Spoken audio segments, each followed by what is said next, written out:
All right, good evening. Welcome back to MazzaMedia. It is a Sunday night, November the 16th, and we are live here on YouTube. We have a Kelsey Fitzsimmons fundraiser tonight. We are getting this thing underway. I just saw a quick donation come in just as we were getting ready to start the show. So we're going to go ahead and to see what we can get for funds raised for Kelsey tonight. She remains in jail in solitary confinement in Chicopee, Mass at this time. And it is an outrage. It's an absolute outrage. And many of us are out here fired up, ready to continue to battle for her, support her, advocate for her as much as we possibly can. The fundraiser GiveSendGo link is at the top of the chat, and it is in the description. All donations made during the show will count towards the fundraiser total. So that's a big thing right there, ladies and gentlemen. Raising funds is really the most essential thing that we can do.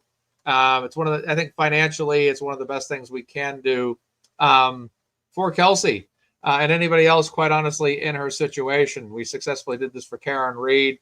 Last night, Ian Runkle had a heck of a show. I think it was like 9 hours he ended up going, and raised about $93,000 for, I believe, a children's hospital up in Canada, which was really awesome. So we're back here tonight, and that's what we're trying to do right now, is raise awareness, raise funds, get this thing going, help out Kelsey, and continue to work to free Kelsey Fitzsimmons. And at this time, I'd like to bring on our guests, Boston Bia and Hi. private investigator Lauren. Katie, how are you guys tonight? How's everybody Hello. doing?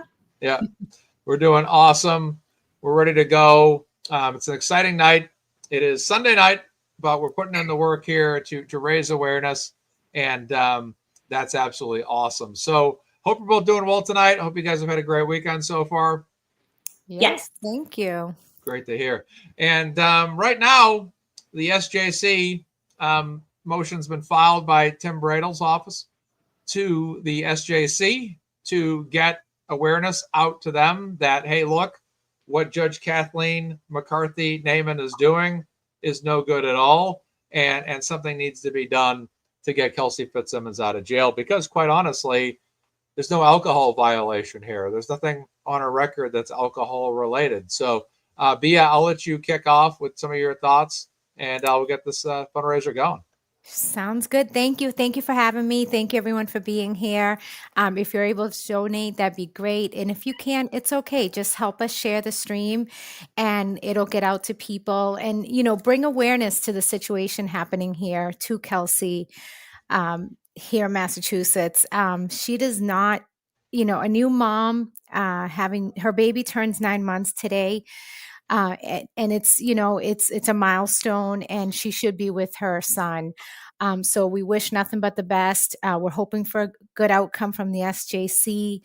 Her birthday is this Tuesday, so there are a few things planned for that. But just want to say, we're going to continue to speak up. This is a travesty, and no new mom should be faced with not only having her child taken away, but also being shot by a fellow police officer. And we can go round and round of all the ways that we think things should have been, happened differently. But here we are, and we're going to just do the best we can to support her, and hopefully she gets released and reunited with her baby soon. Absolutely. And Lauren, do you think that this is going to be something that's not going to be done before Thanksgiving? I would like to have seen all of this happen a little faster. I'm glad that Bradle came out and said, we want to pass having to, respond. We want you to make the decision, because in my opinion, it's a little slow. I would have liked to see this speed up even more, but I think there's a chance. But I like to just maybe not even think about that. Take it day by day, because that's the main thing right now, is getting her out of jail. She has no business being here, and hopefully she will be out very, very soon. Yeah, that's what I'd like to see too. I mean, obviously we all want her home by Thanksgiving, no later. I mean, her birthday, as Bia has just confirmed, is 2 days away.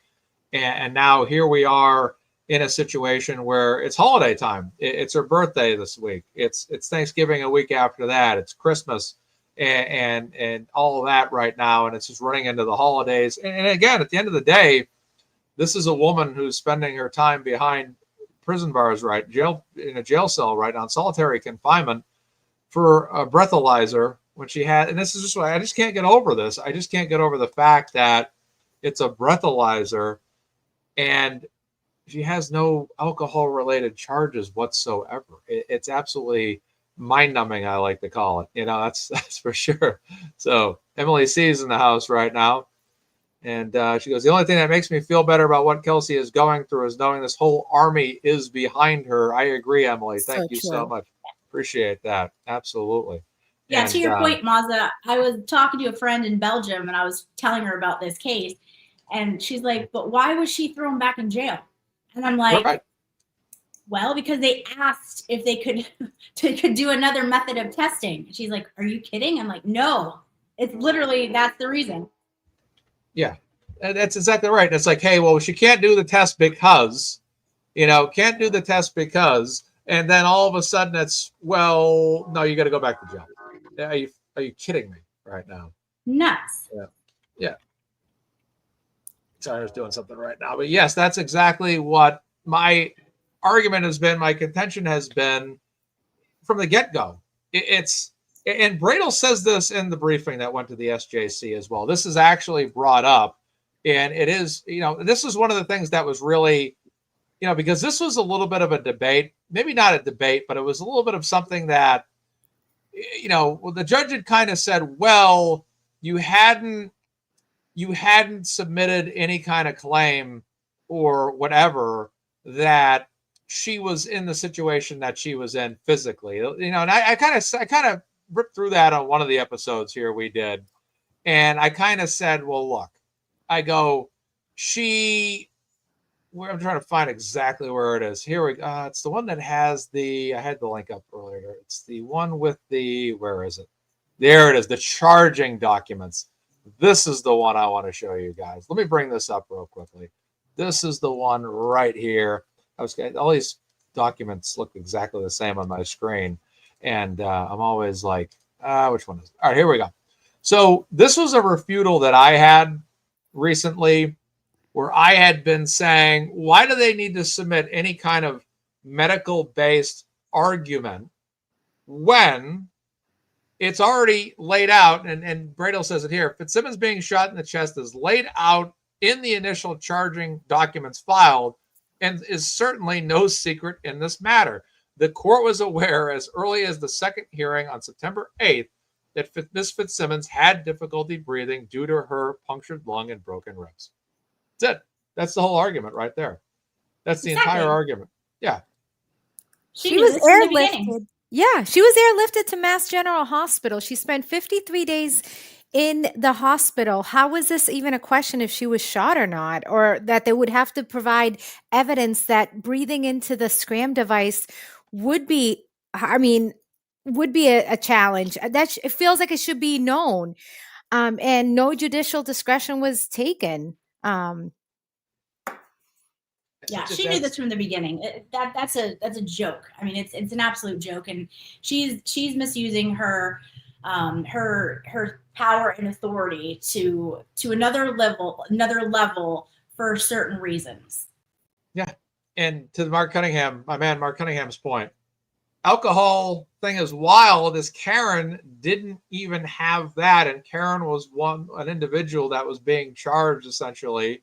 The only thing Karen Reed was guilty of at the end of that second trial was the DUI. That's it. I just don't understand how you can possibly rationalize that as a judge. And I think that's the big argument here, because my attitude is this, Lauren and Bia, is if this judge, it's like I said about Auntie Bev, the judge is either a moron or she's doing it on purpose. And that's how I stand with all of that. I don't know how to look at it any differently. I agree. Yeah, I agree. And just looking into the judge, she has quite the bit of experience. She seems to have a lot of experience. So I think it's the latter.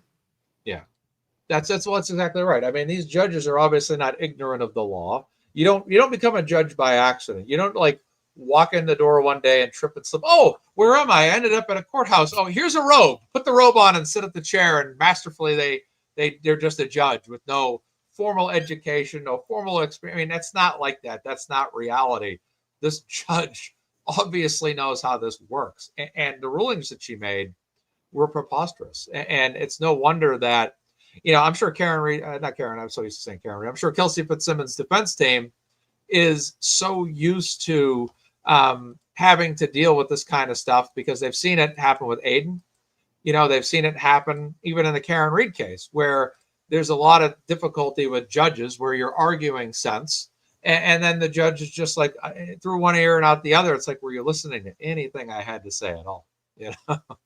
And the storming off the bench, it's become quite the pattern. And, it's very hard to see because you just hold them to a higher regard, that they're there to uphold the law and to be the gatekeeper and to make sure that things are running smoothly and fairly.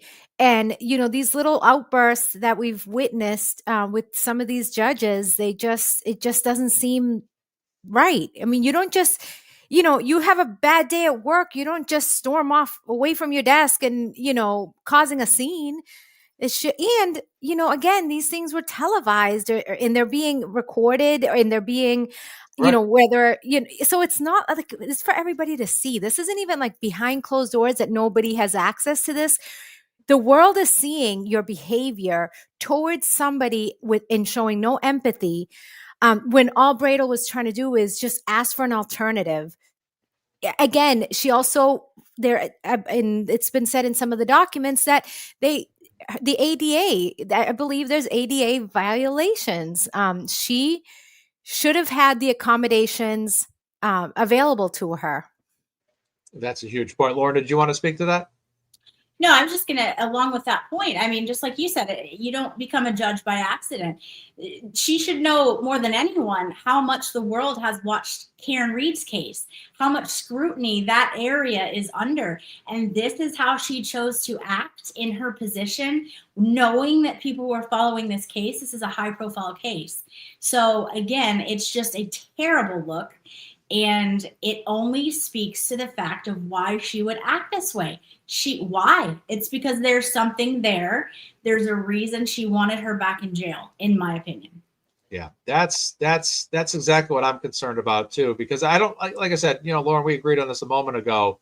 That what is the argument? Why is she back in jail for a non-alcohol related charge? One of the fourth argument that the defense team said here was whether the court violated the Americans with Disabilities Act by ignoring the federal mandate to provide reasonable accommodations to disabled individuals in a pretrial probationary setting where undisputed medical evidence demonstrated that the ordered Scram breath testing device caused the appellant significant physical pain and difficulty in compliance, and where the court failed to consider routine available alternatives such as urine testing.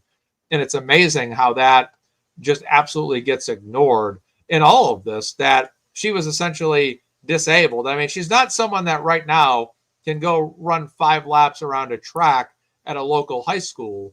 She's not someone that can, do whatever she needs because she has been shot. And that's where we get back to the judge and we say, why is this judge doing this? And that was the argument I always had about Judge Cannone. Why is she doing this? How is she coming up with this? And what is her motivation? Why is there such hatred or disdain towards Tim Bradel in that defense team? It's crazy. It drives me insane to say the least. Absolutely. Yes. And also you have to remember, she wasn't even done getting all the treatment that she needed. She had 5 surgeries. She needed a 6th one. So for them to have to spell it out anymore for this judge, that this woman is in bad shape. She's lucky to be alive. For not the amazing surgeons and medical staff that she had, she may not be with us today. So, it is so disingenuous for this judge to have done what she did, knowing the life-threatening thing that this lady had just gone through and knowing she needs another surgery, and she still put her back in jail. It's disgusting. It is. And Go ahead, Bea. You're up. I was just going to say, and in addition to the physical aspect of this, the mental, where she is not getting the proper psychological care that she needs. This is setting her back, putting her in a jail cell, in an environment that she shouldn't have been in. But again, her mental health is not a priority, I'm sure, when you're in jail. Like, it's just not. And, not only is she, because she was a police officer, are there higher risks? We already heard of one incident where an inmate yelled at her and had some derogatory comments towards her. And, she's not getting the mental help she needs where she is currently. And, along with the physical, the risk of infection. She's had major, surgeries here. So it's just, they put her in a bad situation, and we can only hope and pray that she gets out quickly. Yeah, that's exactly right. And it's just, that's all this. I mean, this woman has already had a big psychological battle. She has gone through, I mean, she has been shot. She has had her infant baby taken away. She was, one of the most exciting things you could do in your life is feel like you found someone that you're going to love and marry, and then that goes away, and then your job goes away. You lose your job, you lose your baby, you lose your life, potential or prospective life partner. Then you get shot in the chest, which is one of the worst things that can happen. Is an immediate physical threat to your life and your well-being going forward. And now all of a sudden, I'm on this show. Talk to you in a minute. We weren't on mute, Lauren. Sorry. Oh, sorry. My mom, if I answer, she would keep calling. And keep calling. Right. That's okay. That's okay. If you wanted to take the live call right on the show, go ahead. That's good. I thought I had to mute it. That's okay. I was sitting there laughing. Me and Bea were laughing a bit. That was funny. That's all good. That's awesome. No, but hey, that's the issue here, is that she's gone. Oh, good. The glare is sending over people. Thank you so much, Will. Good to see everybody joining us here tonight. Kelsey Fitzsimmons, GiveSendGo link is at the top of the chat. Please make a donation tonight to help Kelsey Fitzsimmons in her battle, which we're talking about here tonight. We got some donations coming in through already. We'll continue tallying those throughout the night, which is fantastic. So thank you, everybody, for joining us.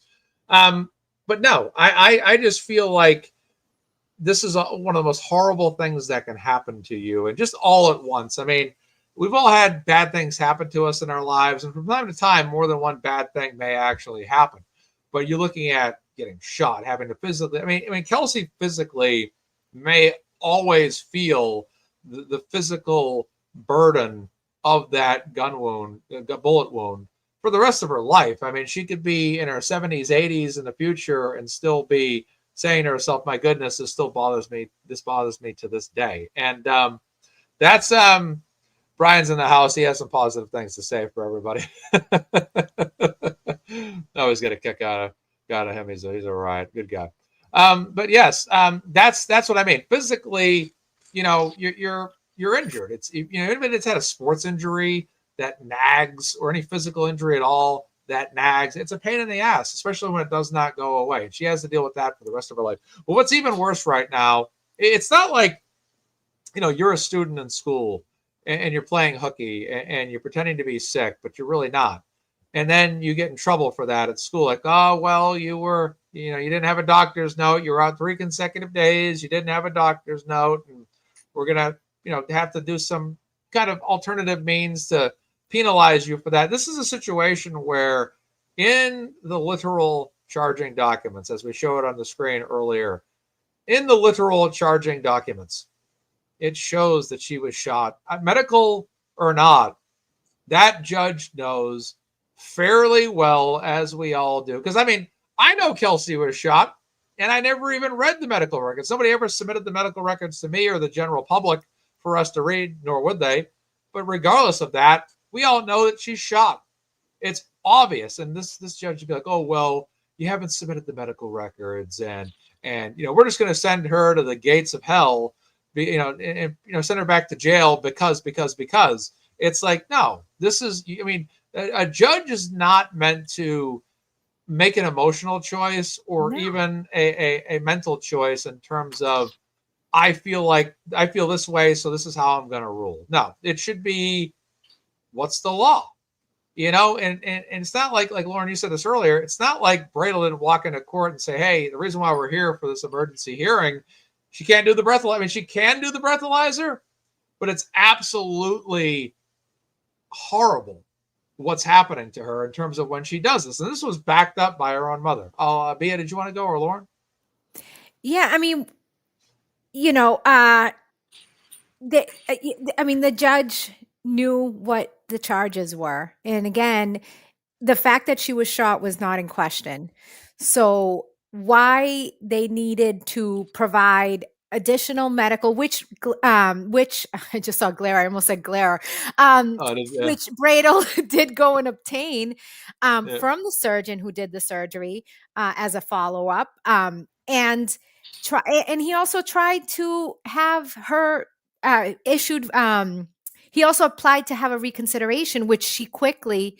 So if she had at that point thought, gee, maybe I overreacted, she had another chance to go when they filed that motion for reconsideration, that she could have taken a second look and maybe, say, you know what, I was having a tough day. Let me take a second look at this. Instead, it was denied, and it was not allowed to, they weren't allowed to go and speak about it.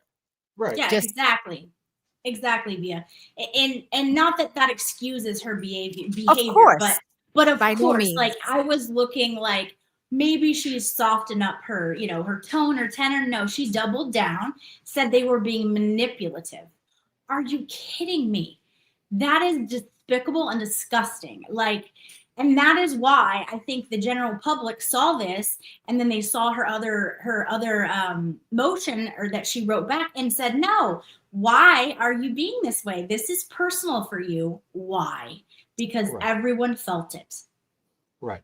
And that gets to the point too. What is the motivation in all of this? And I think that's one of our concerns about the state is are these judges associated with certain people? And we see that, obviously there was questions about Judge Cannone, and it doesn't necessarily have to be that they know people that are underneath her. It could be powers that be above. And with Enrique Delgado Garcia, I feel like the state police tried to really quiet that down as much as possible. And even, the state police with the Karen Reed case, and even the Boston police, as we all know, with Commissioner Michael Cox, who basically, I don't know Kelly Dever. I don't know her. I don't know her. I've never said those words in my life. Yeah.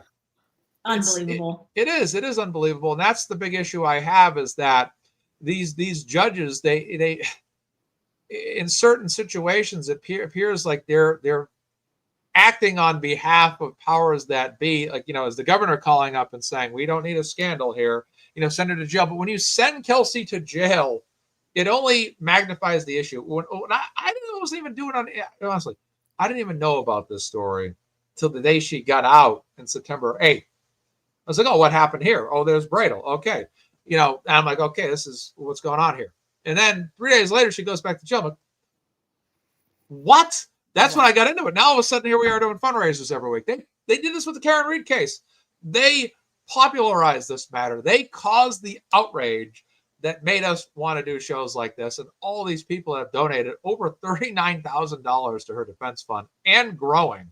It's all because of that. They're so worried about this could get out to the public. We don't want the public to know about this. We don't need a scandal. And when they try to suppress it, it only just emerges against, it reacts to the gravitational pull and goes airborne. And then here we are complaining and being outraged about it online. That's all I got to say. So, and to speak to that, them trying to keep it quiet. If you remember the other hearing where they had the male judge, and I forget his name, him rushing them to, we can try this case next week. Well, we can just get you in here and try it next week. That's not a thing. You don't try cases in a week. There's a reason for that. Why are they trying to rush this? Why are they not having access to Zoom? There were so many people calling in just for the audio that it messed up their whole thing. And he was very big mad about that too, the judge. Yeah. But maybe if they would have access to a public court hearing that the public has access and a right to see. So, they are trying to keep people from seeing it. Again, why? There's a reason. And also, in addition to that, trying to rush this to go to trial, Tim Bradle's still waiting for discovery, which is important information that he needs in order to present a proper case. And of course, he doesn't want to rush this. Of course, I'm sure the last thing he wants is to have her in there longer, but he also needs to do the right thing by her, which is to obtain proper discovery and build his case. This kind of thing cannot be rushed, because then who's going to be to blame if we rush this? It's going to be Bradle? No, it's not fair. Absolutely. And they need time to investigate everyone involved. That's why that was so, I've never heard a judge say that, because that's so inappropriate. And they need time to investigate every single thing. It's ridiculous. Why are you trying to rush this? There's a reason. Yeah. That's what scares me too, is I'm looking at a lot of things from a political standpoint. And I don't mean politics as in a Republican or Democrat, but I mean the political system and the state and how everything functions, where people work among themselves with certain interests, and they try to just cover up whatever they can to help out whatever. This whole thing from the jump, we've talked about this numerous times, is a disaster. A cop shooting another cop that is having postpartum depression or taking the baby away. This is something that this story needs to be about 10 times bigger than it is right now. This really needs to be a much larger, grander story nationwide. And I think that's why it's important that we continue to do our shows and continue to speak about this and post about it online, is that this needs to be stated that this happened. And that's, for me, like personally, when I do shows, I always look for something that kind of gets me a little angry, that makes me, because I don't like injustice. I don't like corruption. I don't like favoritism in a way that's politically or legally or lawfully motivated. I can't stand it. Thank you, Glare Rate folks. Thank you so much to the Glare, who also sent everybody over to be a part of this Kelsey Fitzsimmons fundraiser. The link is at the top of the chat. But that's what gets me so fired up about this, is that you have Officer Noonan and Kelsey Fitzsimmons one-on-one upstairs, and he's saying one thing, she's saying another. And some people say, how can you support Kelsey Fitzsimmons? Because anti-Karen Reed, anti-Kelsey Fitzsimmons people, they're all the same. They take the same position, because why not? Because they hate us. And they're all like, why would you take the support of Kelsey Fitzsimmons when you don't know the whole story? Well, here's the problem. Why would you agree with Kelsey Fitzsimmons being in jail when you don't know the whole story either? See, nobody knows the whole story, but the purpose and the argument here is we do want to know the whole story. But the problem with the story is it's he said, she said. He said, she said. And there's no middle ground. But yet, while this all goes on, and we're trying to wait for the dust settled to figure out what the truth is, and I happen to take Kelsey's side, why is she sitting in a jail cell right now when there's no alcoholic charges at all? Right. And also keep in mind, she was cleared. In what you're mentioning, one thing I want to add too is that she had been cleared to return back to work and had received her firearms back. And again, as we mentioned last time, like one of the things that we all can't wrap our heads around is that they drove to an address to serve a restraining order. They knew who the person was, that there was firearms in the house, and they did not properly secure those firearms. So where's the accountability that they should have removed the firearms first before they took any additional action? You don't let, there was a small baby in that house. There was firearms in that house. Those police officers walked in. Why weren't those weapons secured at the very least in the first few things that they did? Not just take the child away, secure those firearms. They knew whose house they were going to. She was not a stranger that they just rolled up on an address that they didn't know anything about her. They knew she was a police officer who had been cleared to go to work just days later, who they knew had firearms in that house. Exactly, Bia. And not to oversimplify this case, but it does come down to that. They knew she had just been cleared, received that service weapon back. They knew the allegations that she was allegedly some kind of a threat to someone. That is the first thing you would do, is to secure the firearms. So in my opinion, they quite literally put that gun into Kelsey's hands. When Kelsey is acquitted of all these charges, she is going to have one hell of a civil matter, in my opinion. This has been mishandled on so many levels, and it just makes me sick. Here to join us and comment, all the way from New York, attorney Mark Betterow. How are you doing, sir? I'm okay. Comment, I'm not sure, but nice to see you. Support my friend, support a cause that certainly co-counsel on another case of mine believes in strenuously. So if that works, I'm here to support you. Thank you so much, Mark. I appreciate you joining us tonight. And this is definitely a huge case. And to me, I think one of the bigger cases going on, especially in the state of Massachusetts. And, Tim Bradel, once again, an attorney and one of the two biggest cases ongoing right now in the state of Massachusetts. One obviously related to Turtle Boy Aiden Carney, the other related to Kelsey Fitzsimmons. Let me ask you, this is what bothers me the most about this whole thing. Have you ever seen anybody go to jail for failure or inability to do a breathalyzer test when there's no alcohol-related charges? No, and I think, though, you have to even break it down further than that. Massachusetts has a standard of dangerousness, which is, in theory, the whole rationale for keeping a defendant incarcerated. And most states have this. New York doesn't have this, but most states do. I think every other state does, actually. But as part of that, you're supposed to analyze all these factors and make a determination as to whether this person, whoever it may be, is so dangerous that, thou shalt not be released into the community because, the world will end or close to it if they're allowed to be free. And so with that backdrop, it comes down to all these conditions which are issued as part of an initial justification to determine that this woman is not dangerous to the point she can't be released. And there's kind of a laundry list of items. And one of them is, well, we don't want you drinking alcohol. Okay, whatever. But that's kind of like issue 51 out of 50 in terms of dangerousness. And then, a funny thing happens. She's out. She's in full compliance.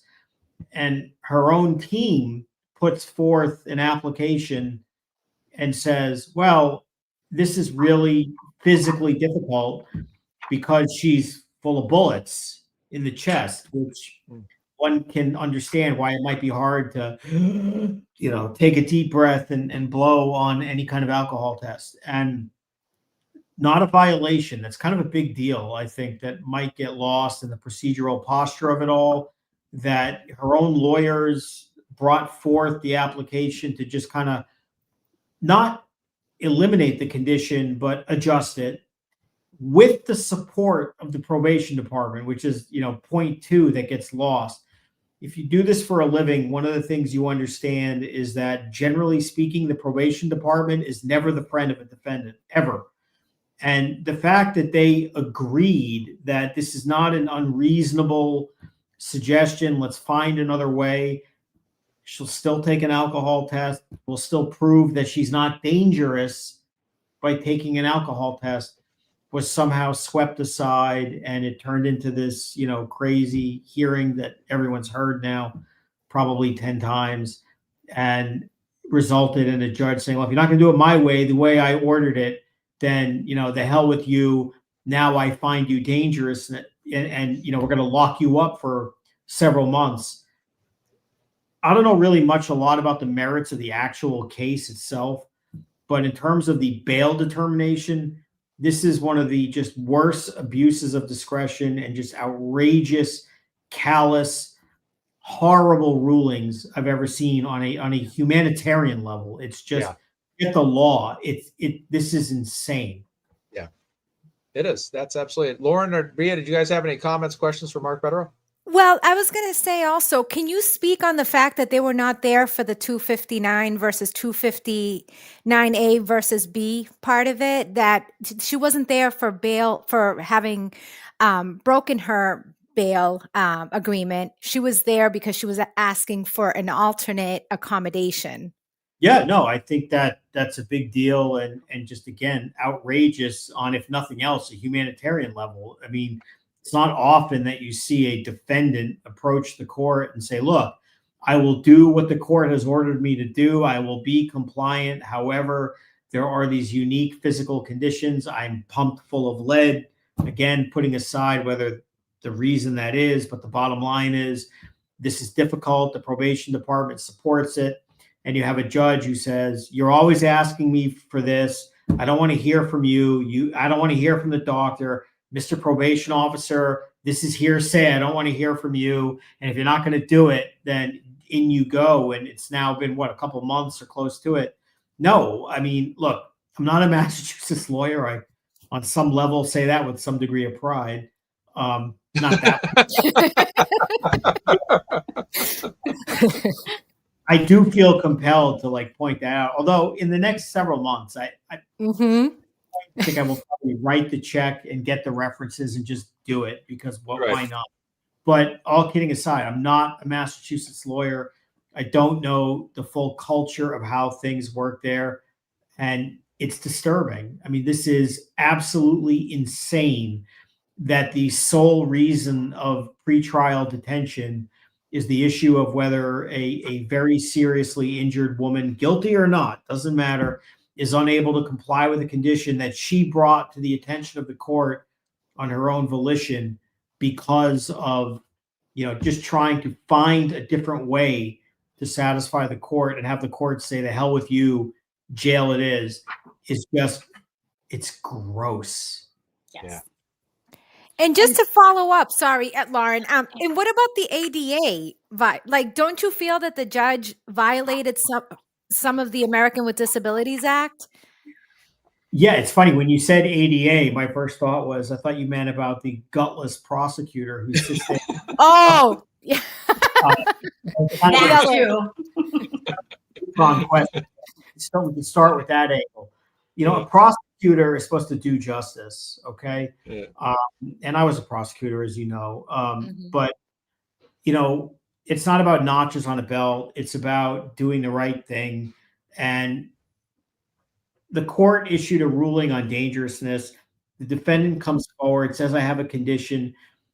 The prosecutor, if nothing else, should be saying, we're okay with this, as long as we're satisfied she's not consuming alcohol. So the fact that they either sit quietly or join the court or say we have no opinion is a lack of courage. It's just gutless. That's not the role of prosecutor, to see a 20-something-year-old woman with a young child and postpartum depression and all of that be sent to jail.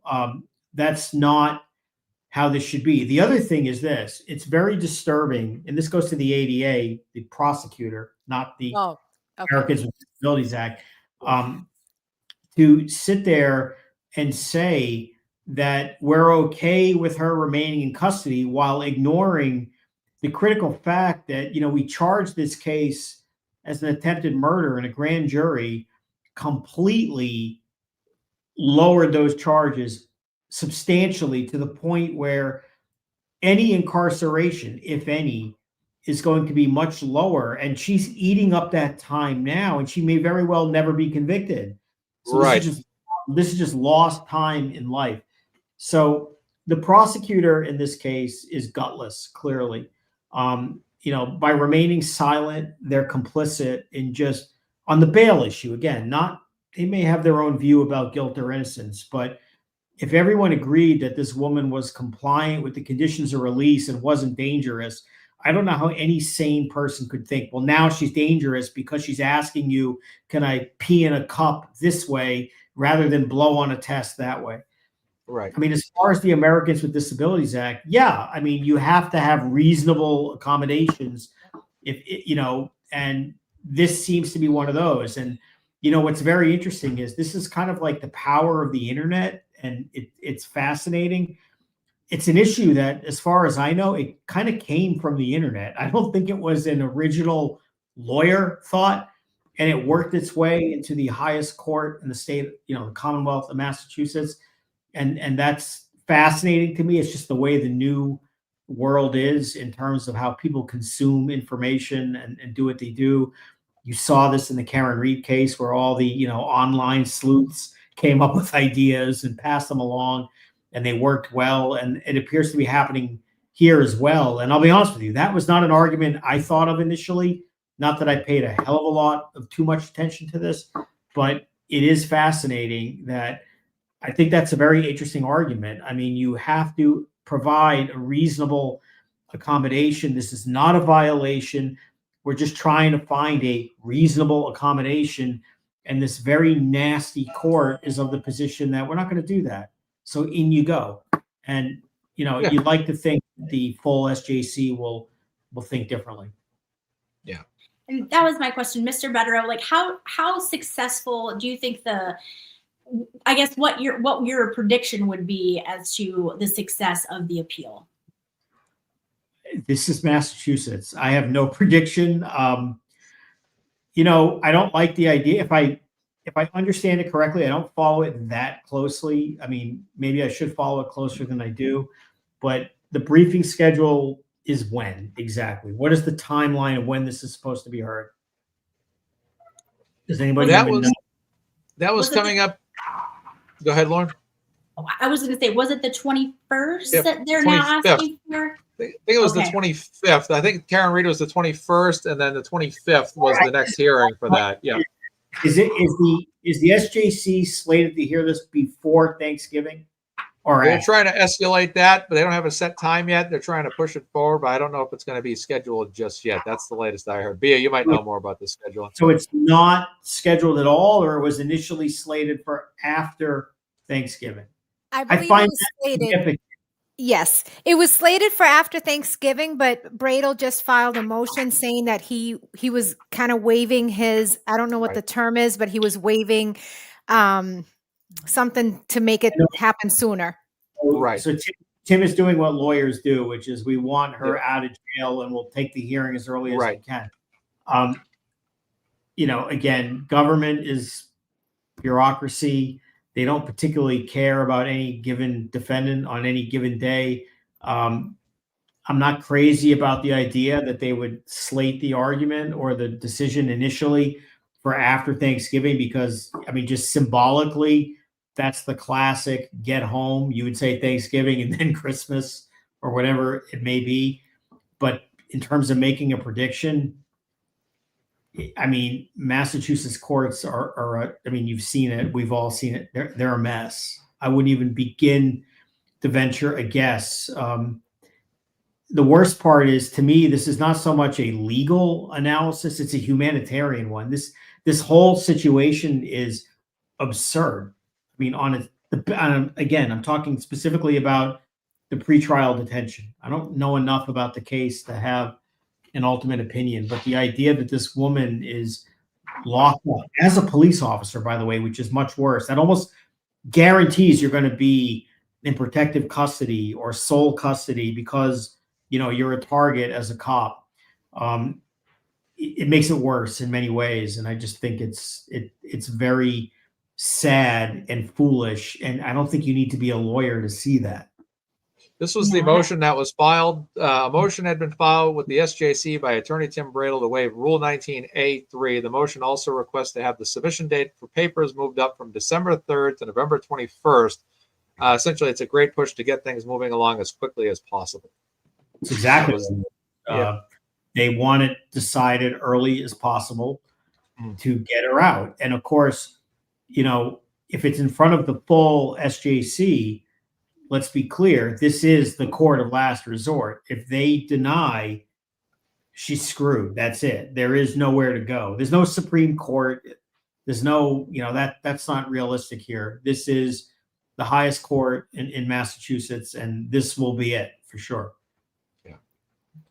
It's just again, I can't get over the fact that you have so many doctors, psychiatric, you know, doctors, people that said that Kelsey is no threat to society at all. And they're just trying to enforce this belief that, oh, she's a threat. She's a threat. This is just what makes me ultimately not trust the justice system. I want to, and I don't think the justice system is all bad or all good, just as I don't believe all cops are all good or all bad either. They're all whatever they are in their own merit. That's what they are. But the fact is that this level of, you know, I would say vested interest. I'm concerned this judge has a vested interest in what goes on in this. the problem is this, and this is what makes you so critical of the judge. She set the market when she found that it was acceptable to release her, that I have satisfied the dangerousness conditions with, ABC and so on. One of which was take the alcohol test and whatever. And at that point, the market has been set. She's not dangerous as long as I'm satisfied about these conditions. And they're still able to satisfy those conditions, yet out of frankly pissiness and I don't know what else, she put her in jail because they came forward. And my understanding is the judge even made comments that that's not me. I'm not I don't know who's getting hit on. I just saw that comment. Somebody was asking if I was single. That's all. Okay. Move on. Oh, I see it there. I see the comment now. That's funny. That's funny. We're all good people here, but still. The reality is, bring it down. Yeah, sorry. No. The reality is the judge set the market and everyone is in compliance and agreement with that. And yet she's putting her back in jail out of spite. I mean, let's call it what it is. It's purely spite that it's my way or the highway. Yeah. And I haven't listened to the recording in some time, but I remember hearing it. Part of her whole thing was, you're always asking me for stuff. You're trying to change this. That is textbook definition of non-judicious behavior.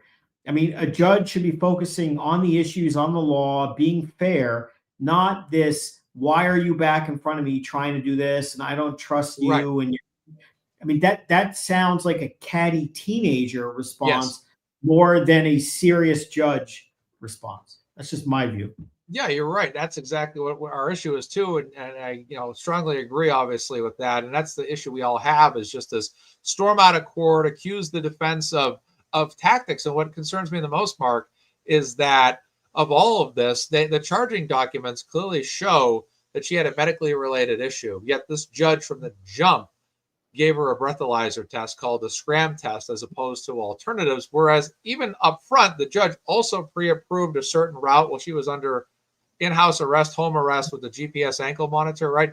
She's actually allowed to go to approved visits on approved driving paths to medical facilities to actually get checked up. And then that judge tried to turn around and say, well, you haven't submitted the proper medical documentation, when again, they already knew in the charging documents what her physical issue was. You talked about Scram, which is lawyers in every state know what Scram is with alcohol related cases. And it raises a really interesting point, which is this. So probation, for generally speaking, they're an arm of the court. Okay. They make decisions. They advise the court. They are technical experts on certain issues that the court is not, such as this kind of stuff. And if you practice on a day-to-day basis like I do, and this is in federal, state, anywhere else, whether it's the U.S. probation department, whatever state, whatever county you're in, the court will almost 99.99999% of the time credit what the probation people tell them. And in this 0.00001 opposite of what I just said, the probation officer came in, basically aligned with the defense simply to say, she is compliant, we support this.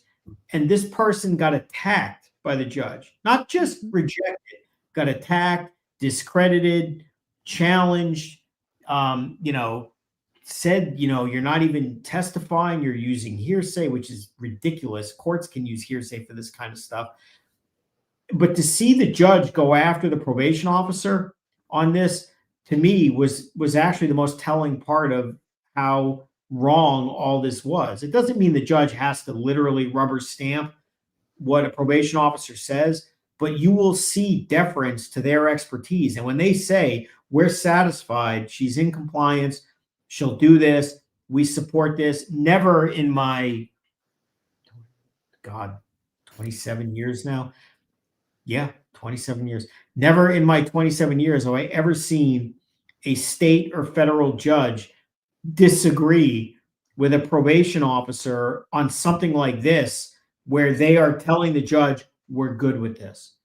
The only time I've ever seen a judge really disagree with probation is in a federal sentencing hearing when they're arguing and bickering over federal sentencing guidelines and whether a defendant deserves this because we concluded this and I conclude that and whatever.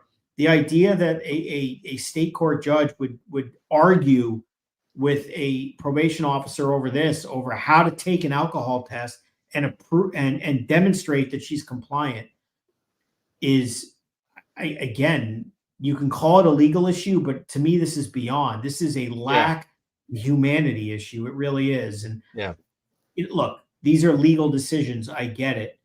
But what this judge did, knowing that the consequences were going to be months of jail for this woman based on what we're talking about, knowing that the grand jury severely downgraded the charges, knowing that she's a young mother embroiled in a family court stuff, which raises other issues, knowing that she's got postpartum issues, knowing that she's not seeing her child, knowing that she's full of lead, knowing that she has other medical issues. You could go on and on and on, is just disgraceful. I don't know any other word for it. Yeah. That's and she also had to Mr. Oh, sorry. Yeah. To Mr. Bettero's point, when I looked up this Judge McCarthy Naiman, that was one of the first things that popped up. Is she has a history of dealing with OUI cases in Massachusetts, and so therefore she has such probably a good standing relationship with these probation officers that she was discrediting in that moment, which doesn't jive as well. The way she treated that probation officer was, again, putting aside any individual ruling on any particular case, probation in essence works for the court. They're there every day. They all know each other. And to see the way that she treated that individual probation officer, that can't look good in the eyes of the entire probation department, how they view the judge. You know, I don't know what's going on here, obviously, beyond that. But to see a probation officer treated in that manner, again, whether they agree or disagree, the judge is not obligated to agree with the probation officer, but to see the way that she treated him, discredited him, was very standoffish and curt, disgraceful. I don't know any other word for it. I've never seen anything like that. I've never seen a bail hearing, the way that this one was conducted in 27 years, not on bail. Right. New total is $388 right now. We're getting up there, $388 on this fundraiser. And Bea, go right ahead. Sorry about that. No, I was just going to say, and also, as we talk about, the storming off the bench thing, which, obviously is a bad look. And we've seen this happen way too much recently. But what I was going to mention too is like we were just saying before you came on, if she thought at that moment she might have overreacted, he had also filed for a reconsideration, which she then immediately denied. So she had the opportunity to go back and correct this, and instead she just doubled down. Any thoughts on that?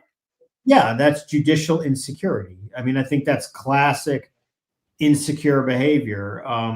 You make a ruling, you probably shouldn't have, you're getting criticized, but you don't want your pride to get in the way of what you're doing, and admit you were wrong, and you double down, and you want to win, and this judge is hoping that the SJC will uphold her so she can say I was right.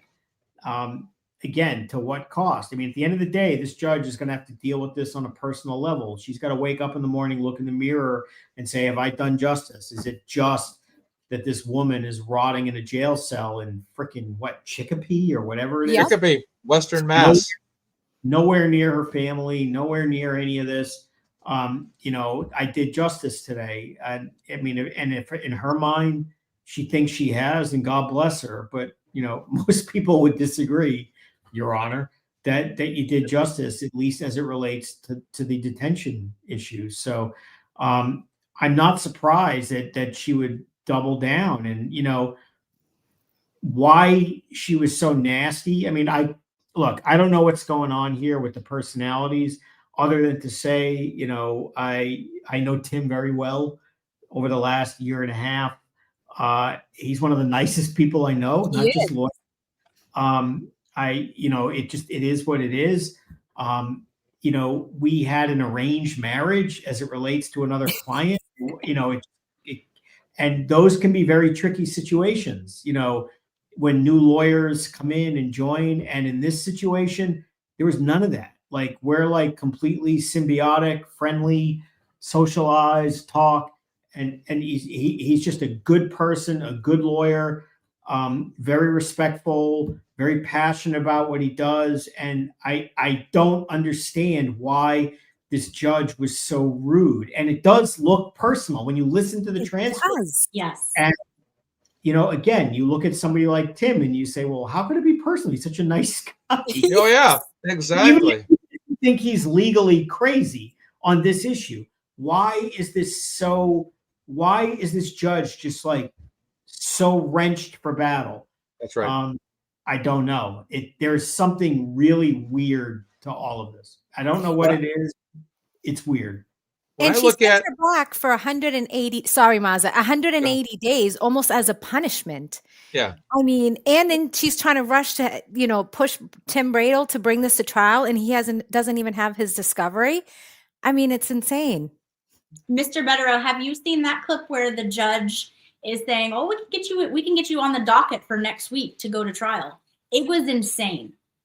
I didn't see that. I will tell you this, that I won't say that's as disgraceful as what happened at the bail hearing, but that's a close second. The idea that a complicated case, which has so many nuanced issues, it's a potentially justification issue, it's a potential question of the credibility of the testifying police officer. There are potentially mental health issues which factor into the defense. This is such a complicated criminal case, okay? A police shooting where the issue is whether the police officer had a reasonable belief that he had to discharge his weapon, blah, blah, blah, blah, blah, and the defendant has potentially a mental health defense and other issues.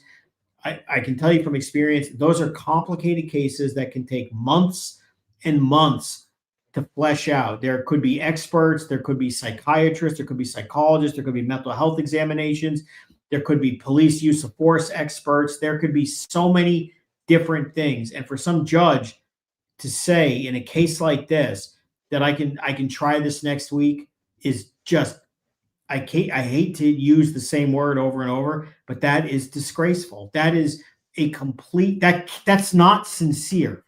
That no serious judge would believe that any serious defense attorney would gamble with a client's life like that to say, well, if I can't get her out because she can't take a breath test, then we'll just try the case next week. Then it makes me question the judicial fitness of this judge at all. And that is, I wasn't aware of that. That's sick. He mentioned it, I believe, 3 times in that hearing. I mean, it was, why are you trying to get this in and out? Why? I don't recall the part about, well, we can try the case next week. And if I missed it, I missed that. But if that's what she said, that is just as unjudicious gets. I mean, that's embarrassing. That's not even a serious comment, because any judge would know that a case like this is going to take several months, if not a year or more, to even be close to ready for trial, given the complexity to the issues. This is not, a street crime where, somebody stole somebody's wallet in front of 6 eyewitnesses on the street. This is a very complicated, very nuanced type of representation. And I'm sorry, I just wanted to clarify, that was not Judge McCarthy Naiman. This was a male judge at a different hearing. All right, that makes me feel better, because I'm like, yes. How did I miss that? Because that would have jumped out like, that's kind of a big deal. Okay. Getting back to the judge's behavior, what bothers me in all of this, and I look at like the Karen Reed case and this case comparatively, and what are the comparables? John O'Keefe was a cop. The Canton police were involved. The state police were involved with that. I look at this. Kelsey Fitzsimmons is a police officer for the North Andover Police Department up against the North Andover Police Department in this particular situation, cops against cops. In both cases, there seem to be judges that act unbecoming of a judge. I understand judges can get angry from time to time, a little upset, a little hot and pissy from time to time, right? But it just seemed to me Judge Beverly Cannone had a vested interest in the outcome and really wanted to basically be the Wicked Witch to Karen Reed's Dorothy. And I feel the same way about Kathleen McCarthy Naiman in this particular case, where she's basically saying off with their head. And it's like the scene in the movie Aladdin when they get the lamp and you'll never see the light of day again. And, you know, the whole cave seals. It just feel like yeah, go ahead. It's interesting. I mean, you'd have a hard time getting rid of a judge because they issue a ruling you disagree with. You know, that judges make rulings, and by definition, one half of the courtroom is not happy with a ruling. However, her comments, like, you know, and again, I'm going on memory, and if I'm misquoting it, you'll correct me, about, you know, you're coming in here and you're asking me for this, and I don't believe you on this. Those are the kind of comments which could lead itself to a credible motion to recuse a judge for actual bias, especially when you factor in everything else going on here. And I don't know enough about the case, and I would certainly never step on the toes of esteemed co-counsel handling the case, the different case, on what they're going to do. But, you know, this might be a case where you take that plunge and say, we're moving to boot the judge. Based upon, you know, everything that's happened here. I would give strong consideration to that for sure. Yeah. And you have the psychiatric aspect of it too. And one of the things Bradel argued in his briefing to the SJC was about her psychological health. She was postpartum at the time of the incident, but yet you have numerous individuals of very, very high credentials saying she's psychologically fine. There's no issue here. And not only that, her postpartum depression was also verified based on what I read in that briefing as well prior to the original hearings here. So it just seems like everywhere you look at, her postpartum is either medically justified as accurate or documented.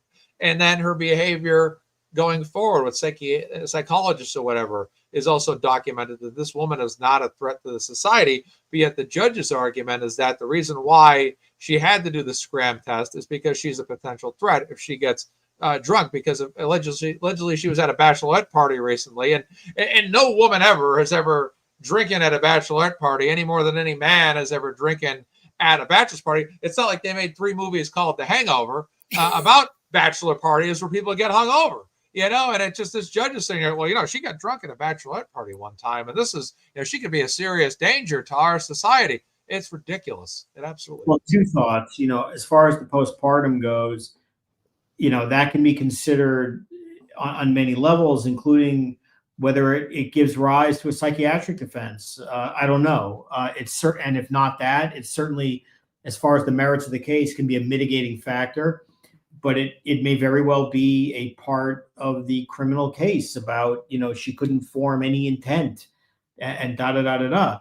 So we'll have to wait and see. But if the issue is, I'm concerned that a woman was at a bachelorette party drinking alcohol in her, how old is she? 28, 29, 30, 28. Whatever. Yeah. That's not very interesting or unique. And it also raises other questions. I mean, that sounds very Mean Girl. It sounds very sexist.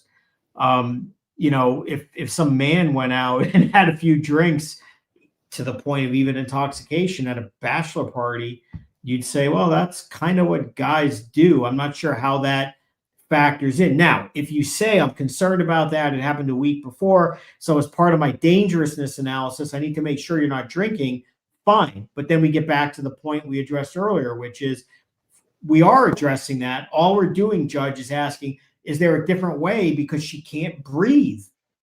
And if her answer is, well, no, it's my way or the highway or jail, then we're back to saying this judge is out of line. Yeah. I'd be interested in knowing what other breathalyzers or you know, breathing DUI alcohol tests that this judge has been permitting to other people in any other various cases. Is it always the scram? It sounds like she mandates scram almost from a default standpoint where everybody gets the scram test. But I'd like to know, looking at her history, has there ever been any occasion where she's ever made an exception for blood or urine tests? And in this particular case, there's no justification for that judge at all to not allow her to take an alternative test. Bradle walks in that court and says, hey, look, she's been shot. She's having to go for medical. She's going to need surgery, all this stuff. It's on the charging documents, for the love of God, that this woman's been shot. Don't know why, again, and I hate to be all lawyerly, but in the context of I've made a ruling on dangerousness and I've determined you can't drink. Okay, fine. Let's all agree that that's an important condition of having her deemed not dangerousness such that she can be released. Fine, whatever. So the real question becomes, how do we ensure that she doesn't drink? Who cares if she tinkles in a cup and it shows you whether she's been drinking or not? Who cares if they have to draw blood and it shows that she's not drinking, as opposed to blow into a device? If you want to know the truth, a blood test is the best way to do it. Yeah. Tinkling in a cup is probably the next best way. And the way that the court approved would be the third best way. So to me, again, this all sounds like I'm digging in. I don't like that you're coming forward to me. I'm wrenched for battle, and that this is not serious judicial reasoning. This is pettiness and mean girl shit. I hate to say that, but that's what it sounds like. Right. Really does. Absolutely. And a test is a test at the end of the day. You're testing for her blood alcohol level. That's it. And if she can't do a scram test, it's very simple for this judge to turn around and say, okay, well, I heard there's some ways they can actually just send someone right to your home to administer that test, or she can go on an approved route, because the judge had no problem approving her to travel to certain approved paths to medical facilities for certain appointments. So that's approved. So what's the point if she gets in her vehicle and drives or gets driven down the street to take a blood test or a urine test? It's not that hard. There's no justification why this judge needs to send her back to jail. Take a blood test. It'll give you alcohol, cocaine, amphetamines, methamphetamines, barbiturates, you name it. Okay. The blood test, you'll get the full tox report. You'll get it all. Marijuana, whatever. If anything, it's going to be more restrictive to the defendant than, taking a classic breath test, which just shows, your alcohol, your blood alcohol content. Yeah. And Mark, in regards to her defense, do you think the fact that she had been cleared to go back to work prior to this restraining order being served, and the fact that she was given her firearms back, do you think the postpartum part of it would that affected the fact that she had been cleared to go back to work? Hard to say. Would need to know more about it in real time. And let's be clear, I am not at all privy to any attorney-client discussions between Tim, client, in terms of what she says happened, what she was thinking, how she was feeling, what she perceived, So I'm not trying to avoid the question. I don't know. The real answer is, for people like us, being on the outside, we don't know. But certainly her reasonable belief of what was happening, or whatever her mental state was, could be a factor. Now, the other point, and this has nothing to do necessarily with her postpartum, is just the merits of a traditional criminal case. Was she or was she not pointing a firearm at the police officer? Was the police officer who shot her reasonable in his action? Is he telling the truth? Did he lie? I don't know. I'm not accusing him. I don't know. But there are so many different avenues that any defense will have to pursue and investigate to determine what the merits of the case are. All I can tell you is, and I don't know how or why, is that a grand jury, took an attempted murder case and threw it in the garbage and charged her essentially with possession of a firearm. Attempted murder would be if there was credible testimony of her pointing the gun at the cop, and the cop had no choice in defending himself to shoot her, which would be a lawful use of force, clearly. I don't think any sane person would dispute that, but they declined to charge that.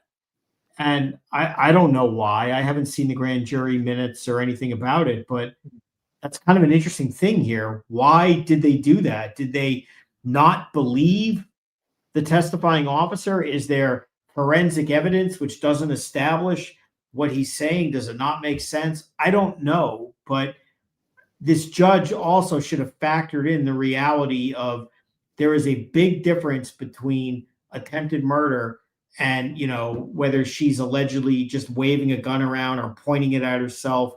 Right. And, you know, this gets complicated. I mean, look, if she's pointing the gun at a police officer and he shoots her, legally, that's justified. I mean, let's just call it what it is. A police officer doesn't have to take a bullet to prove a point. It gets more tricky than, you know, what if she's just holding a gun? And again, it's still maybe justifiable. And then it gets even trickier. You know, what if she's pointing it at herself? You know, that's a difficult question, but I don't think anybody would say, well, the answer is I'm going to shoot her to prevent her from shooting herself. But it also depends on where you shot her. And again, I don't know the full facts, but what I can tell you is that, you know, when police officers are trained to shoot, to bring down a target, center mass, which is where she got it. Okay, right? Is my understanding. Yes, correct. So, you know, what does that mean? I'm not sure what that means legally, but it would seem to imply that if the shooting police officer is a legitimate shot, if you will, that he was shooting with the understanding that I may very well end her life, or certainly immobilize her and take her down, because they will tell you at any police academy, they don't tell you to shoot for the head. They, you know, center mass, take down the threat and whatnot. I guess my point is there's so much nuance here, and somebody just flashed a comment up. The fact that there's no body cameras here is like, again, maybe that's a Massachusetts thing. I can tell you right now, if this shooting occurred in New York City and there was no body camera, right away, the shooting police officer would be 50% getting the stink eye from the attorney general investigating the case, saying, why didn't you push the button? I mean, that's all it takes. You activate the body camera. You know, why Massachusetts doesn't have, or this department, I should say, doesn't require body cameras is problematic, because the cameras this department had been approved for the financing to get the body cams, and they could have really got them at any time I guess they wanted, but for some reason they don't, which only I think for a lot of people raises a lot more suspicion.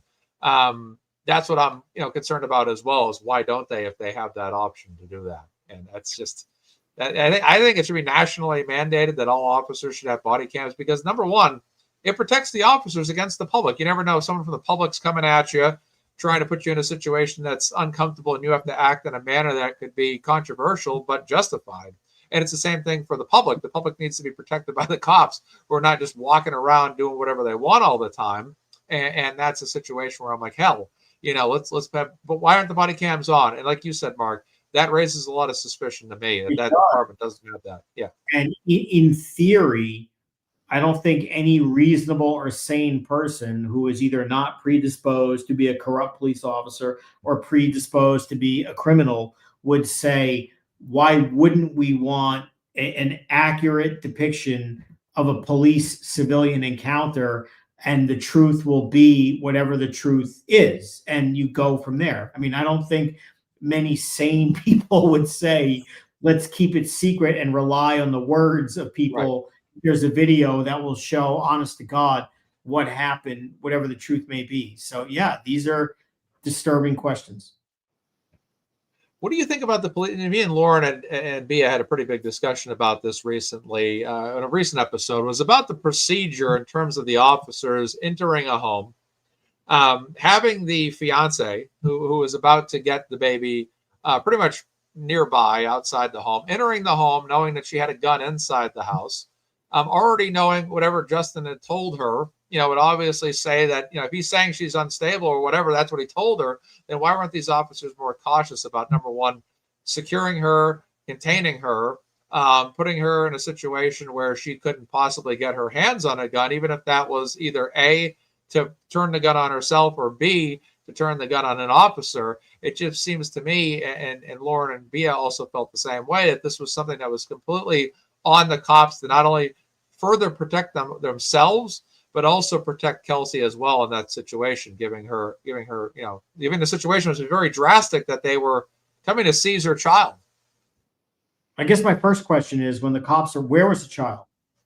The child was the child was being breastfed at the time, right? Go ahead, Exactly. Yes. Yeah, the Yeah. child was being breastfed as she got a knock on the door with 3 officers there to serve the restraining order. And there was nobody from CPS, Child Protective Services, or anything like that. There was just the officers. And then she asked if she could go upstairs to gather some belongings. And that's where the incident happened. And they So- knew that she had just been cleared and gotten her firearm back Correct. for duty. So there was a firearm. So the cops show up with what is the information the cops have when they show The up? restraining order, to serve That's her from with the the RO. restraining order, because he did an ex parte to say that she was a danger to the child, and got custody of the child. So they Okay. were supposed to hand the child over to the father. And the boyfriend, whoever he is, or Yeah, ex-boyfriend, he was with, ex-fiance. He was outside with them. okay. And did they have information that she was dangerous, suicidal, unstable? Nope. Okay. Nope. It was just the story from the bachelorette party that they had a joint bachelorette party, and the argument happened days and days before. And then so they extracted that. He used the bachelorette weekend to go ex parte to get the restraining order and custody of the child. I mean, I'm at a disadvantage. I mean, I would love to know what the allegations in the restraining order were, what information the cops had, because the first question or alarm bell that would go off would be if she was legitimately perceived as a threat to the child, which would be what the cops are thinking, more than she's going to, shoot herself. If she says, I need to go upstairs and get some things, you would think that at least one of the police officers would say, I'm going to come with you. Right. Now, the briefing, it says they had basically appeared at her home to serve her with the restraining order. The order was just obtained by her fiance, ex parte, from the Essex probate court, requiring Miss Fitzsimmons completely without notice to give custody of her 4-month-old newborn baby, also forfeit her firearms, and consequently forfeit her job, her upcoming wedding, and her relationship with Justin. That's essentially a lot of the details there. Was the firearm matter as well, because they were after that. He wanted that child, and that RO was involved. And I will say this: anytime there's a domestic issue where the police have knowledge that the person being served or being accused has access to firearms, and in this case, she's a police officer, so obviously she does. I will say that is standard. Okay, in any what you call a restraining order, protective order, what we in New York call an order of protection, that is a standard condition, which is you surrender, whether it's bullshit or not. I mean, it is what it is. There's a court order. So the idea that, you would have to surrender firearms is normal.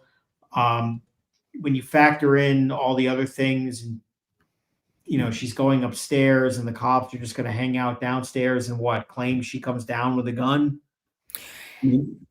It's when they went upstairs that it happened. Just one officer and her went upstairs, and that's when he claims that she jumped out of behind a door that her bedroom doesn't even have, and pointed the gun at herself, although he claims she pointed it at him. And then he claims that, she attempted to fire a shot, but the gun jammed. And then she tried to basically rechamber the weapon, get the jamming out of there, clear it, recycle, and then try to fire a second shot. Yeah. In the movies, you often will see, firearms jam. Right. It does happen. Yep. On the other hand, it doesn't generally happen to a trained police officer who is familiar with how to use. I don't even know what kind of firearm she had. I'm assuming it was a semi-automatic pistol, but I don't know. The idea that it somehow jammed and she did attempt to shoot me, but couldn't. So therefore I had to plug her. Again, this could Yep. be the kind of thing that made a grand jury say, we're not doing this. I don't know. I don't know enough about it, but those are the kinds of red flags that just are hard to believe. And the other thing is, I don't know anything at all about the police officer who testified and what his own credibility or service record is and whatnot. And I mean, obviously this case is troubling on many levels, but this was their own partner, mind Yeah. you. This was their own partner, and they had gone on another situation, I think a couple months earlier, that had been quite intense and quite PTSD, causing, and basically they had a pretty nice bond. And even she said she would never shoot her own friend, which is why she put the gun to her own temple. Like you said, Mark, to your point, I just find it very rare that gun would have jammed in that situation. And it just seems to me that Kelsey did exactly what she said she did. She put the gun to her head, and that officer either one of two things. He either panicked, but based on the guy's background, he had a pretty nice background in the military, from what I understand. And he fired 2 shots. The first one missed, the second one connected. And it's just alarming to me. I don't know. It's just a lot of people seem to think that this thing was premeditated from a pretty deep standpoint to seize this kid and get Kelsey basically screwed out of her entire life as much as possible. Whether or not that's true, will remain to be seen. I mean, I think it's understandable that the father of the child would premeditate this, in the sense that he's trying to screw her over, abuse the court system. That happens every day. Ex parte orders to protect. I have a lot of experience recently, and did a hearing on this last week in New Jersey, and another one next week on this kind of thing. But it would be hard to believe that the police officer would have any premeditated. I mean, he's not going to that house with any idea that I'm going to end up shooting and potentially killing my partner. And again, it could be overreacted. It could be justified. I don't know.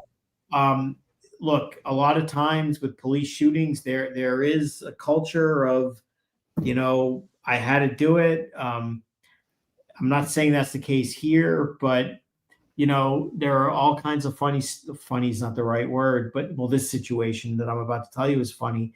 But police can be very sensitive towards shootings and be very freaking out that I'm going to get blamed, so I have to say somebody came at me. I mean, years ago, I knew a police officer who worked in Harlem who, he told a very funny story how they responded to some scene in some Harlem apartment where there was like a rabid dog going crazy, and they had to shoot and kill the dog.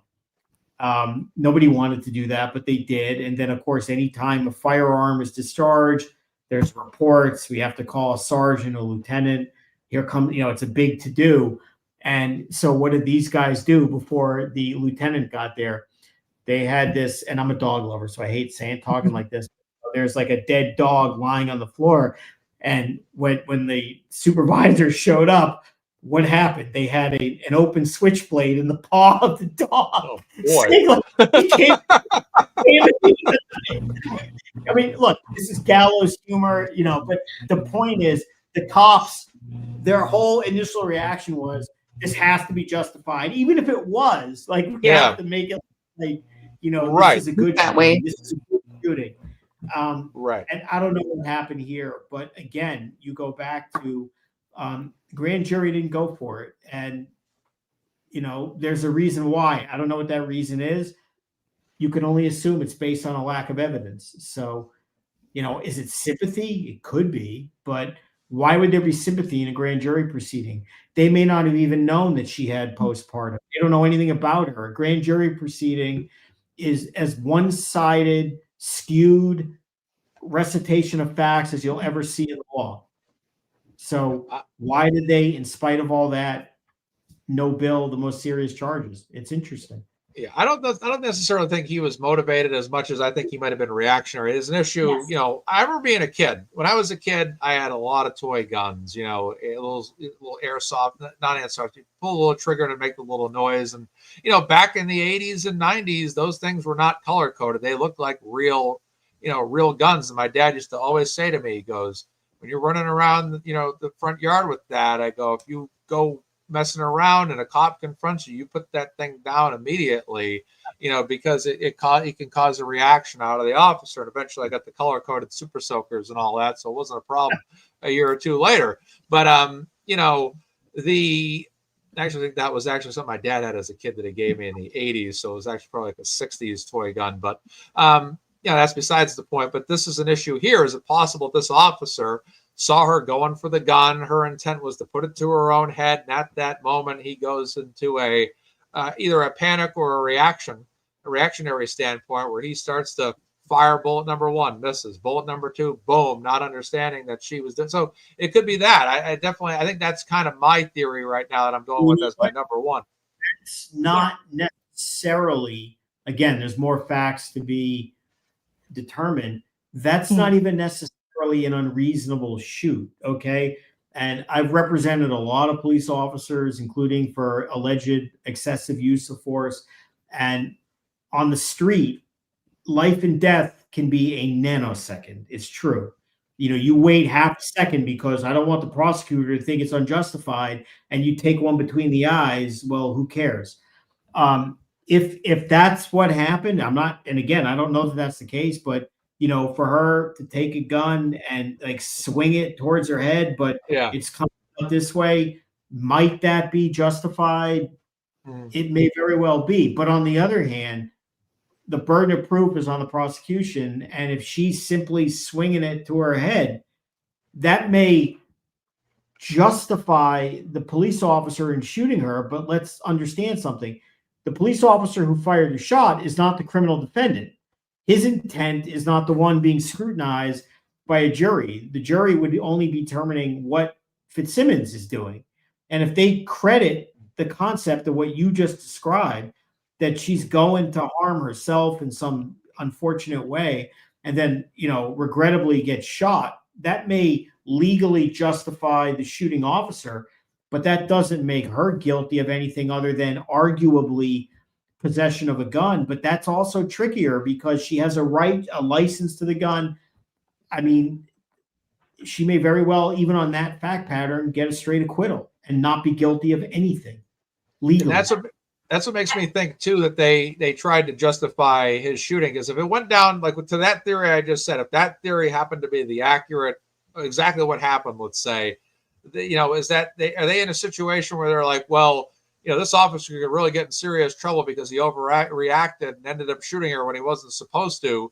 Let's just say she pulled the gun on us and that's why you fired, and that's what happened. She pulled the gun on you and then you fired. Look, that's a lot of cops think like that, and that's why I told you the story about. I told you it in jest, but like the dog with the knife, they think that, but the reality is this: they may very well be justified in shooting her because they reasonably perceived a threat of deadly force about to be used on them. So the cops may be completely legally justified criminally. They may be completely justified with internal affairs, use of force, but that doesn't mean that Fitzsimmons is guilty of anything either. It may very well be a horrible, horrible tragedy. Now, if the cop sugarcoated it because, we have to put the knife in the hand of the dead dog, and that's the mentality, then he screwed up. There was no need to do that, okay? If his position was, look, I shot her because I thought she was shooting me, but to tell you the truth, I don't know. Maybe she was at herself, but I couldn't take that chance. The gun was swinging forward. If you put the shoe on the other foot and the cop who shot her was indicted for shooting her and his defense was, I thought she was going to swing that gun at me, that's probably a no bill and an acquittal at trial as well. This may very well be one of those situations where it's just bad all around, but not necessarily a criminal act by anyone. And we have to take into consideration too what those individuals in the house heard. And according to them, Noonan had time to give her instruction when he saw the gun. So for me, that is also a problem. And their accounts and what they heard go along the lines more so of her holding a gun to her head than her pointing it. Correct. So what ahead. was reportedly said was don't do it. It wasn't something like drop your weapon. If, just the verbiage, I think, was something more along the lines of please don't, or don't do that. Just to give the detail there. I don't know what that means, and I don't want to read tea leaves, but as I read tea leaves, that kind of sounds like, don't do it. That's not a young mother. That's not the way out. But you're telling me these are cops who are not even eyewitnesses. Right.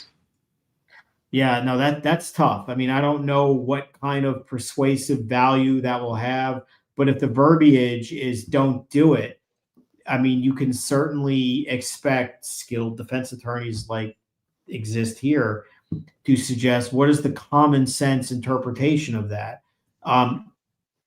If a police officer is afraid that they're about to get shot and killed, they don't say don't do it. They say put the fucking gun down now. Yes. Right. Yes. That's how it works in the real world. If Drop it's your something weapon. like don't do it. I mean, again, I wasn't there. I don't know, but there is a different reaction between a police officer who sees his own life flashing before him like that versus a young mother who you just went to serve an order, and I had the misfortune of going upstairs, and now I think she's going to blow her head off. That sounds more akin to don't do that. That sounds like, my God, there's something shooting yourself in the head. Right. And I mean, if this had been done, I'm not law enforcement. I don't know what by the book would be, but I would imagine that it would be something like, let's pull the person we're serving the papers to out of the house because we know she does have a firearm in there. Let's pull her out of the house and get the firearm out of there in our possession, and then bring her back in to grab her belongings or grab necessities for the child. Let's make sure that that's in order before we put her and the ex-fiance, back in the house. Protocol. These are fair points. And also, again, you have to analyze the larger picture. This, number one, this is a domestic situation, which other than traffic stops, is the most dangerous situation for police officers because emotions are high, stuff gets crazy, people act nuts. So, I mean, those are the two scenes that cops would be most keyed into their own safety. A traffic stop on the street. Oh, I just spilled water all over my desk. And that's okay. It won't melt. It's a nice desk, but it won't melt. And responding to a domestic situation. You factor in, it's a restraining order. There's a young child. It's a police officer. We know she has a gun, as you said. I'm going to assume they must have been aware of the mental health issues. You factor all that in, and it does feel like the cops may have been a little loosey-goosey on just how do we do this? Why don't you come outside? What do you need upstairs? We can get it for you. Or where is it? Where are your firearms? All that sort of thing. So I hear you loud and clear. I mean, those are fair points. That the way this was handled was not ideal. Doesn't mean they're guilty of anything, but not ideal. And just to your point, with those domestic situations being the most dangerous, having the partner that they know that this whole dispute is about there at the house, it just goes, that escalates the situation. So that, along with that, just seems so inappropriate. It's a mess. I'm not ignoring you. I'm just texting my son to say paper towels like that. Paper towels, please. Clean up in aisle 7. Clean up in aisle 7. Like every notifications are silenced because, of course, paper towels to the Better Cave immediately. You walk around with messes. If I may, Mr. Vedero, I wanted to ask, I don't know if it's been touched on because I just got in the house, but one thing I really wanted to know from your perspective was that back to the September 11th hearing, there really was not any kind of separate hearing about bail revocation.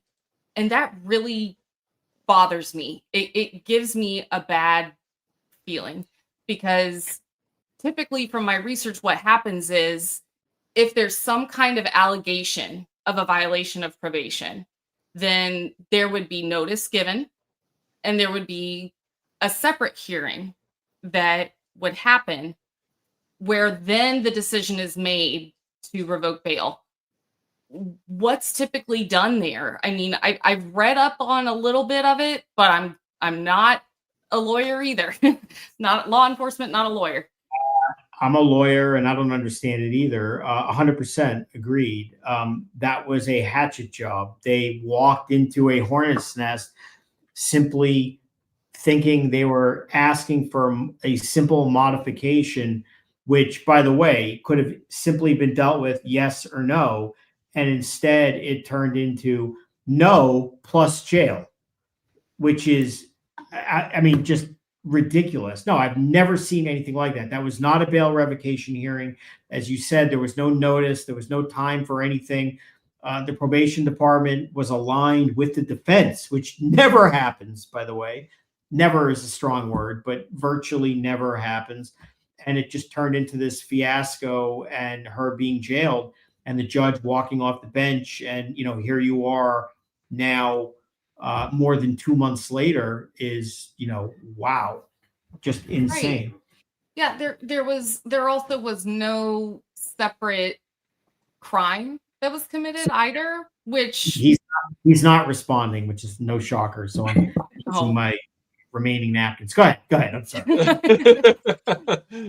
So Kelsey, on her end of things, she committed no separate crime, which, you know, according to what I've read, is one of the 2 reasons that you would revoke bail. So, you know, she already was deemed not dangerous, That's which the point. At the time, that's the key. Yes. So not dangerous. And this is before the grand jury even came back with a no bail on the attempted murder charge as well. They had. I didn't know that. Okay. So I thought they had no bail that, but I don't know. So first she, I believe, was given the no bill. Then it was the dangerousness. Yes. Where her bail was granted. The court knew the attempted murder charges had been punted by the grand jury. Yes. Okay. Got it. She So threw her in jail. Right. So then she does nothing to violate any of the terms of the bail. No violation. A request to amend. Yeah. And it was made so abundantly clear by Officer January, like which you mentioned, is extremely rare. So no violation, no separate crime committed or alleged to have been committed even. And even the ADA really had no argument for the amendment of her terms.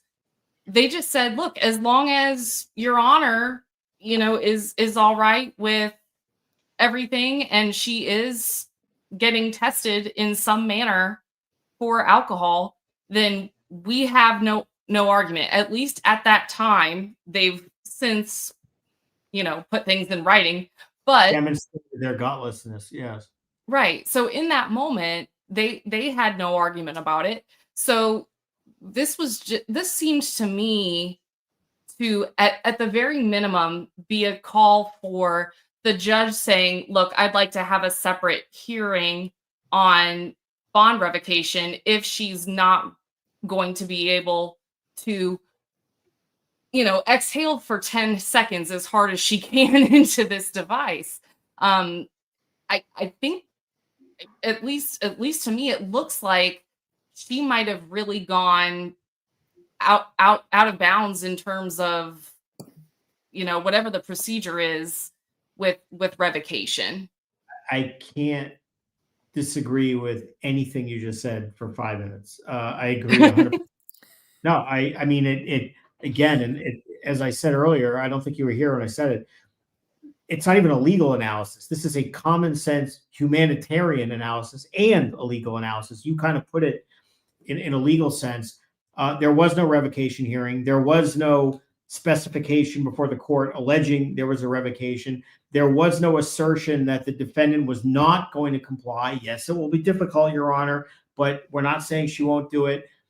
Everything that happened at that hearing that led to the revocation of bail was just entirely unjust, inhumane, and not judicious. And the worst thing you could ever say about a judge, because I often disagree with judges, and that's the way of the world, is that your ruling is not judicious. Judges will often disagree or agree with you. It doesn't make them non-judicious. This judge did not exercise any sense of judicious behavior and is just a complete, the word earlier was disgrace. There's no words for it, but I what you said, I endorse 100%. I mean, it's totally accurate. We're hearing now that allegedly the judge had deactivated her Facebook profile, and a lot of people are speculating out there, including Jeno, one of our great mods, is speculating as well that potentially it could be to hide the fact that she might have certain ties, which is also very alarming as well. Of course, it's all speculation, but at the same time, it does make you wonder a little bit. Unless, of course, she's getting a lot of hate emails in her inbox. I don't like this judge, obviously, what she did. I don't know anything about her. I don't know her name. In this particular hearing that we're talking about, I clearly don't like what she did. But I'm very hesitant to assume that there are underhanded connections. I mean, I even saw this recently in a case I'm handling. You know, we were assigned a new permanent judge. It's a good thing, by the way, one judge. And within a couple of hours, there were all kinds of discussion about, well, wait a minute, this judge is from Canton. I mean, you know, I can't live my life as a lawyer and just see a goblin in every window, right? I know.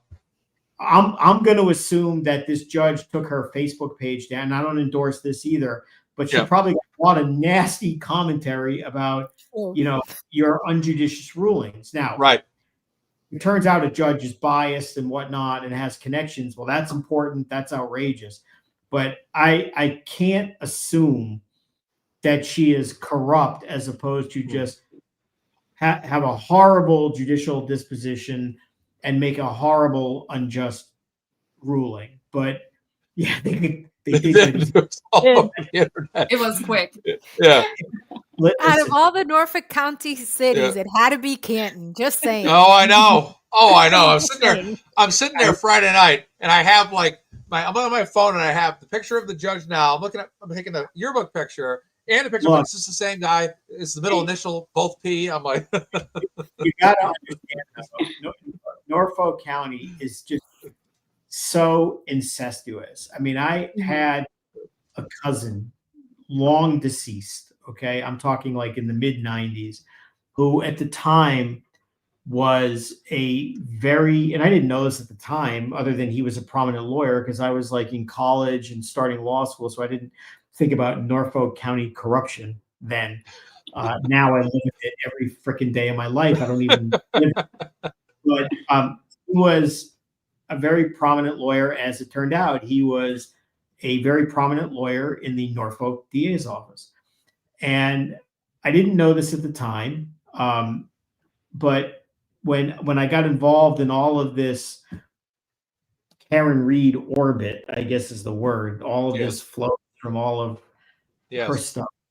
And people were talking about, you know, Adam Lally, and doing research, that they found a photograph of him from like 2000 and I don't know, 14, 13, whatever, where he received an award from the Norfolk DA's office, which is apparently awarded every year to the prosecutor of the year. in Norfolk County, which is interesting because it's like, you're one of like 40 or whatever, but putting that aside, so I saw the article about the award, and wouldn't you know, that award was named after my cousin. I had no idea. Like, Oh, Lally won an award, the Timothy J. Spillane Prosecutor of the Year Award for, my distinguished lawyer cousin, and had no idea. But write that down. Timothy Spillane. Yeah, he's been gone a long time. I think he's been gone since mid '90s, but he was a very prominent lawyer, and I think he probably would have been a judge if a local Massachusetts clown named Dukakis had ever panned out better. That's a long story. Some of you are too young for that. Yeah.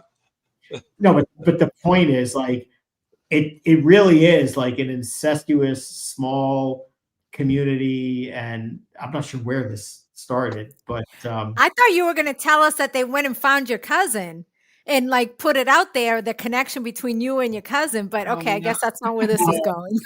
They don't. I mean, I assume they hate me, but they don't talk too much about me. I mean, look, I'm one of you, right? I'm from there, so not Norfolk County, by the Middlesex County. Yeah. Yes, I'm also from Middlesex County.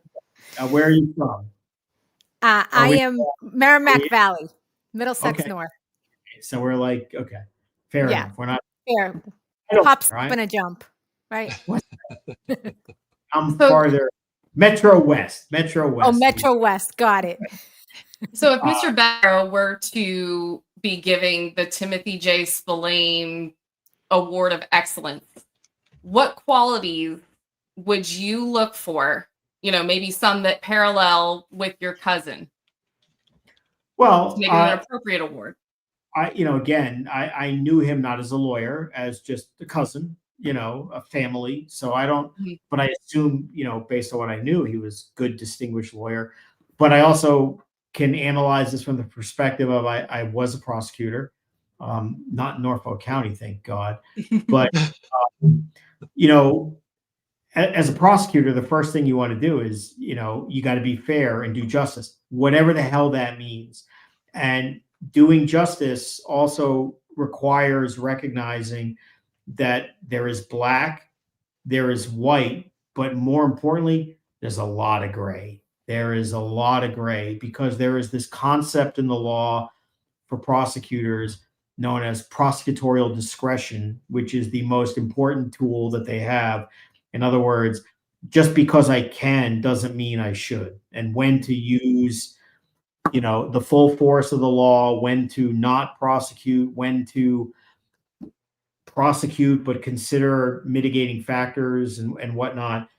It's tricky. It's case by case. And, those are the best qualities that you would look for in a prosecutor. And the problem with like the Norfolk DA's office, and you see this based on all the famous cases that we all watch and for some of us experience on a daily basis, is they don't have or don't appear to have any best practices, any checks and balances, any principles, frankly, of what is right and wrong. And it's really disturbing. I mean, when I was a prosecutor, and I mean, granted, this is Manhattan, which is about as 180 degrees different as Canton as can be. I mean, it's sure, Manhattan. But what they did when we had training as young prosecutors, and they knew when you came in as a young prosecutor in Manhattan, you thought you were hot shit. Okay. Law and order, this is the big city, and here you go, and you're going to have all this power, and you have people's lives, and they would check you so quickly in so many different ways in your training. And one of the first things they did, and I don't even know if they still do this anymore. I hope they do. They probably don't. Well, they probably would under Alvin Bragg. I don't know.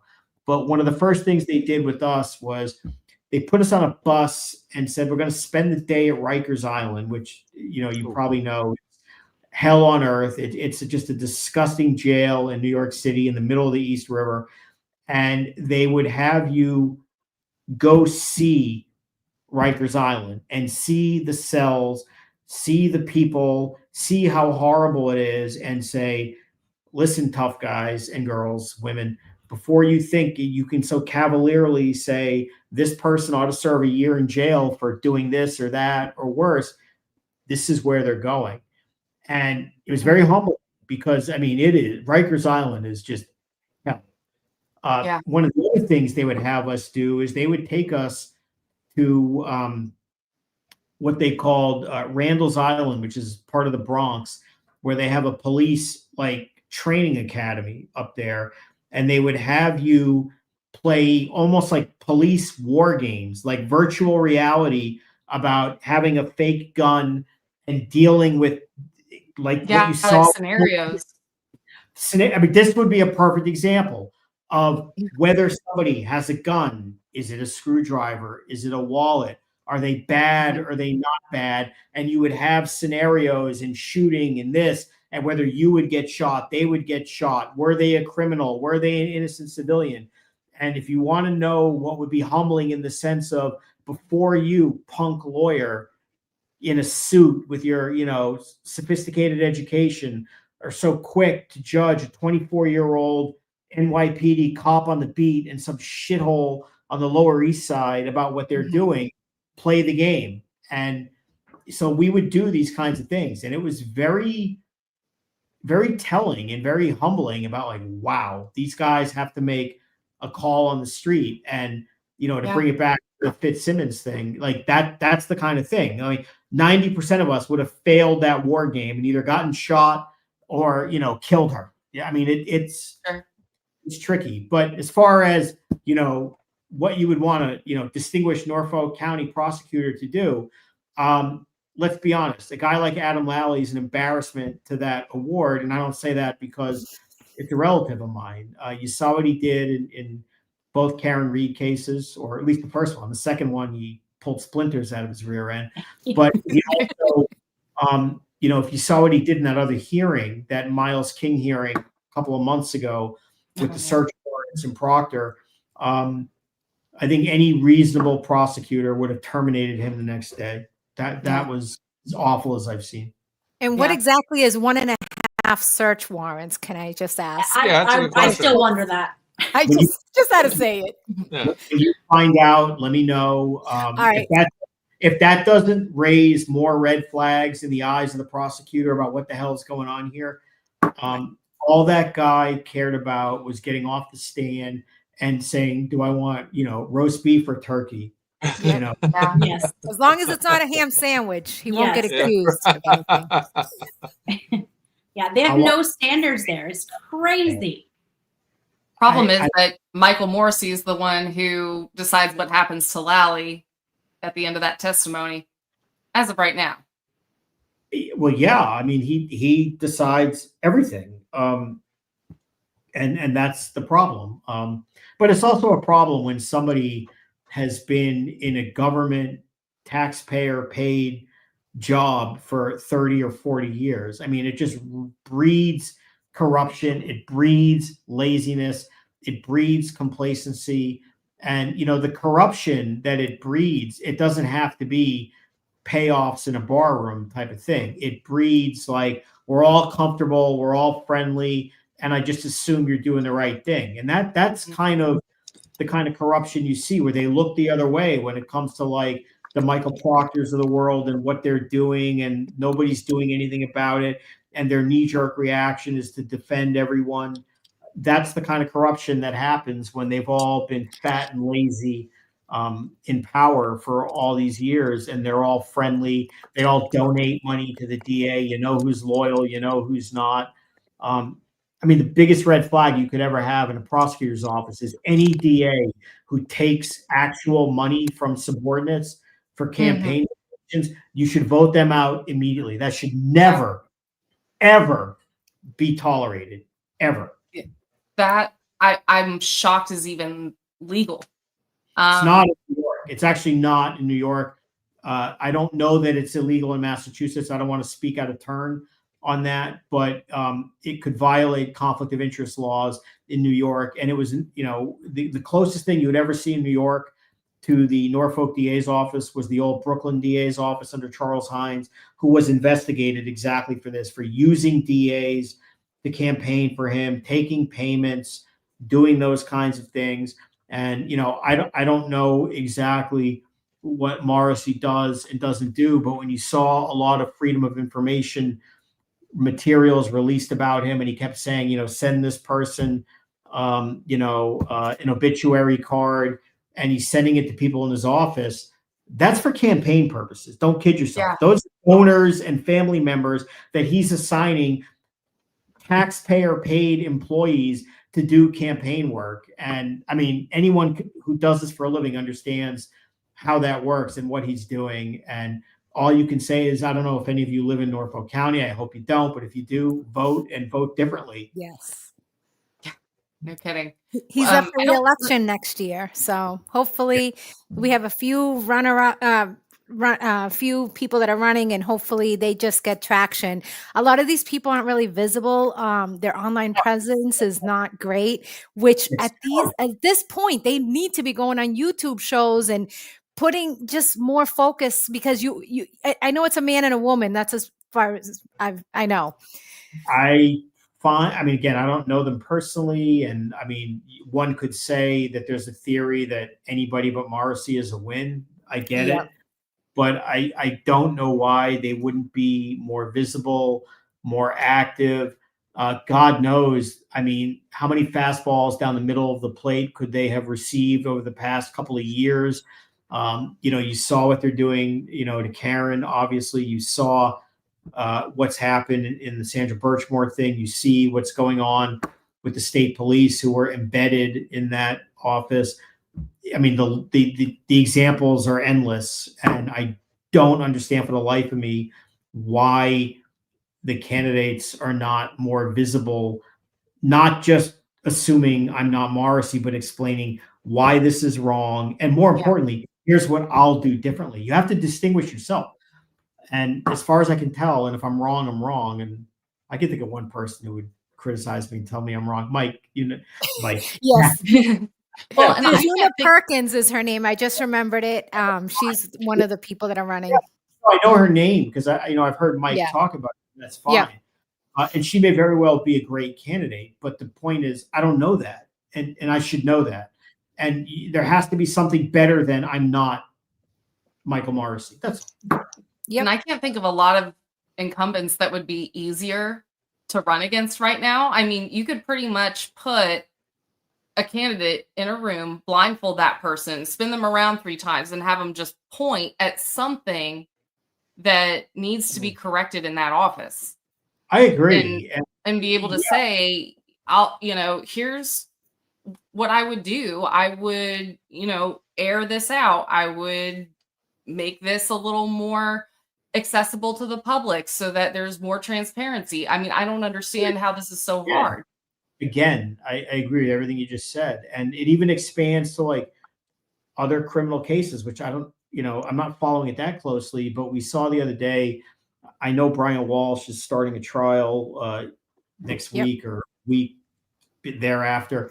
And he filed, from what I understand, a motion to change venue. And my first reaction is, why?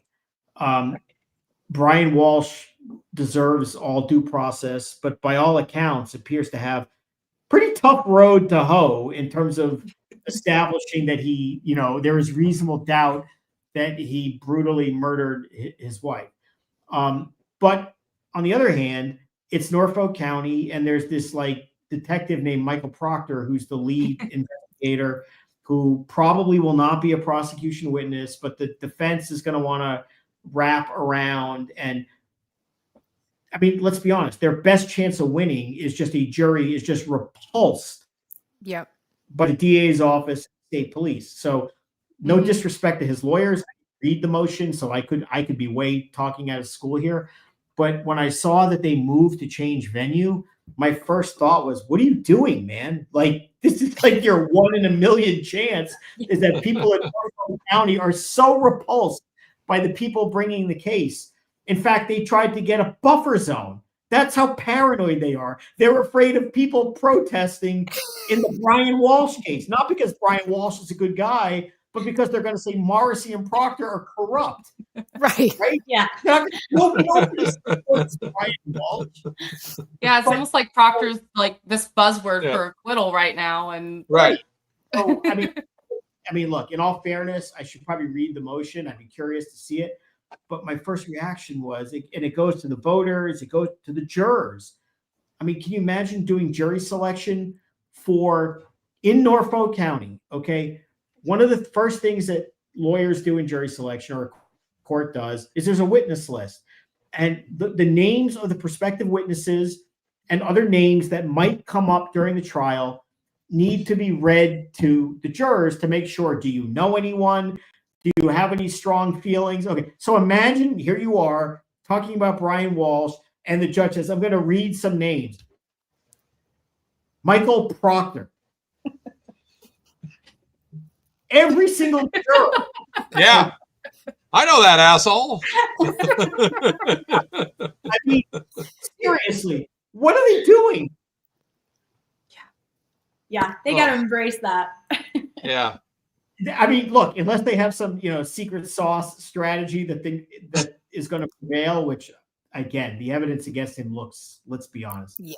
Yeah. Pretty, it's funny because a couple of years ago, I guess, before I knew any of you or even heard the name Karen Reed or Aidan Carney or anyone, a reporter who I'm friendly with from the New York Post called and said they wanted to talk about this Massachusetts case about this, alleged lunatic who Google searched like how to chop up my wife and how long to do this, when does body smell or whatever. And I remember saying, this criminal defendant, if he made those searches, is dumb as dirt. I mean, that was like the quote that was in the New York Post, and it was about Brian Walsh. And it's just kind of funny because like a few months later, I got sucked in. You can Google it; it's out there. Dragged into this mess, but I mean, what chance does that guy have other than jurors are so repulsed by the state police and one state trooper in particular? I mean, I don't really see any other chance he has. So why move it? I don't know. And his cell phone data, they even have it down to where at the different dumpsters he was in his mom's complex. So now how are they going to defend that? Because, the Google search in Jennifer McCabe wasn't, according to the extraction didn't happen, or, you know what I mean? But yet in Brian Walsh, they're using that to present their case. So I'd love to know how they're going to say, oh, for Karen Reed, it was the only time it didn't work. The extraction and the data didn't work for Karen Reed, but for Brian Walsh, it did. And that's a slippery slope with Celebrate after Yes. that mess. Yep. It is. But I have to tell you, based upon them moving to change venue, it almost makes me wonder if they're even thinking like that, to be honest with you, that they're that deep into trying to draw that argument out. I don't know. And they're going to have other problems because, I mean, Walsh, one of the biggest problems he has is, he's a fraudster. Yeah. He's selling Fugazi Warhols or whatever it was. He was on house arrest.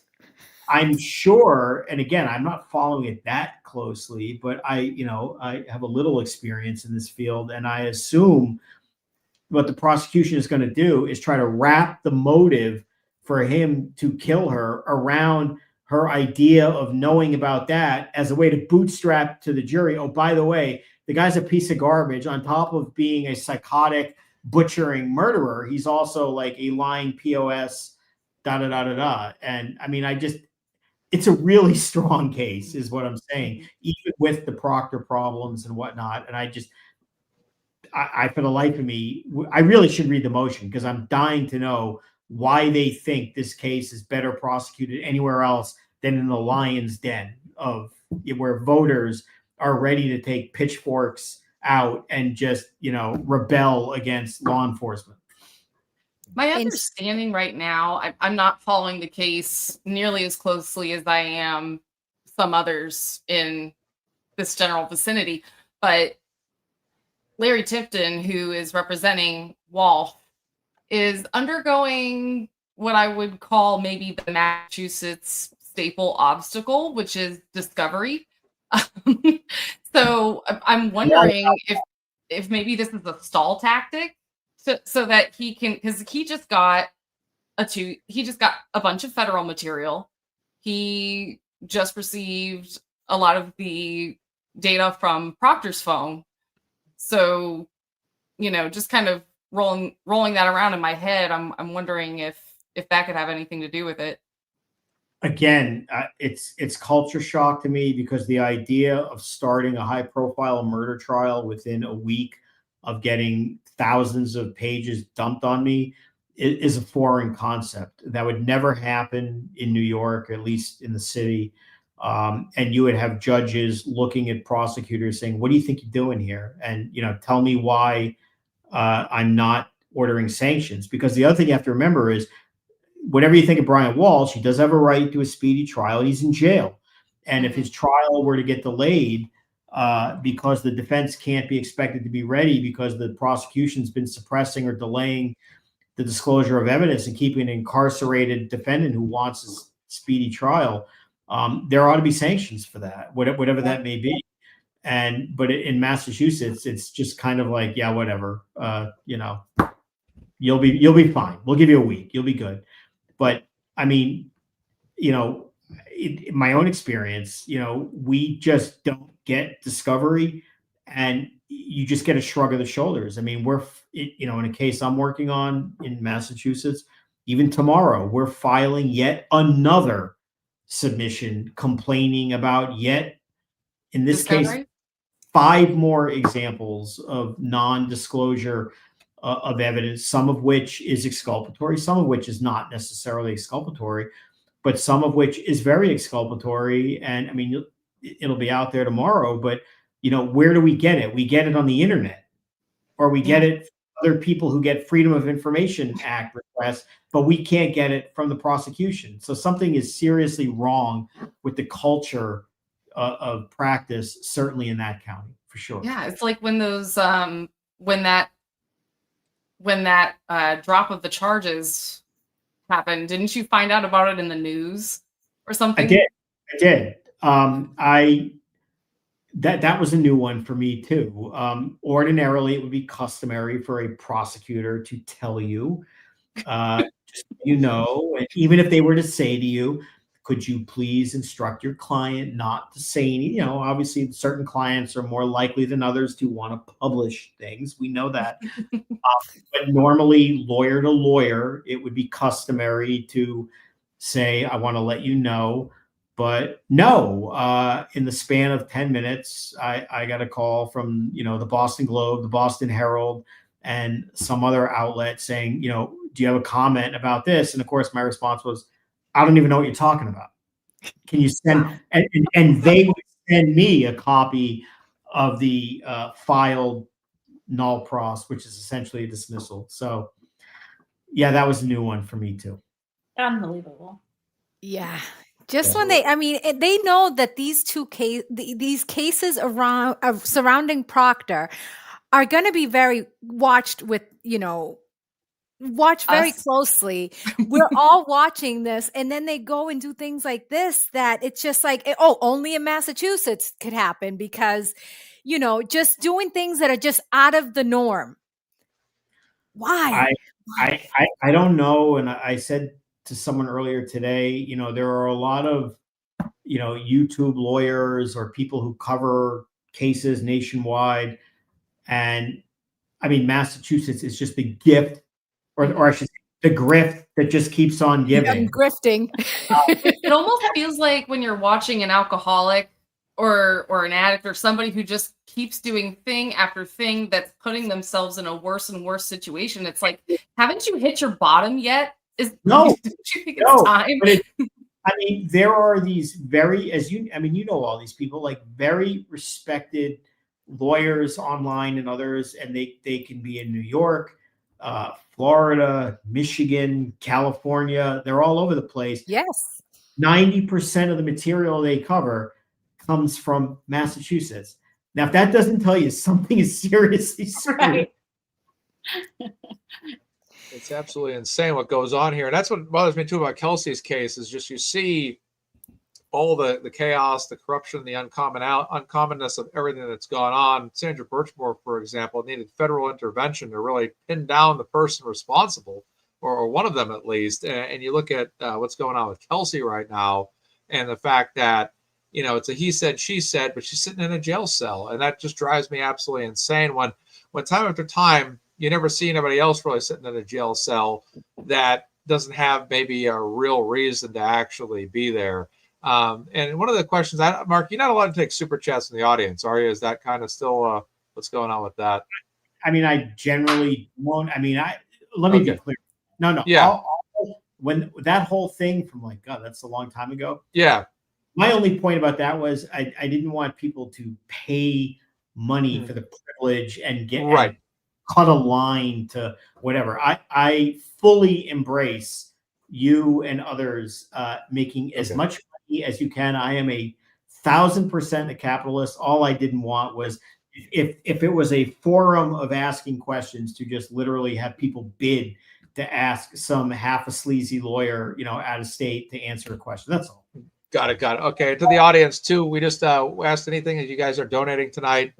Preferably it would go to Kelsey's GiveSendGo. But I did get this super chat that I didn't want to, because the person paid this question. So they said, Mr. Betterow, do you think the connections at the courthouse with the boyfriends, this is pertaining to Kelsey, at the courthouse, apparently there's attorneys that are somehow related to his family. So Mr. Betterow, do you think the connections at the courthouse with the boyfriend's family might have something to do with this? I don't know what the ending means there, but maybe something to do with the overall spectrum.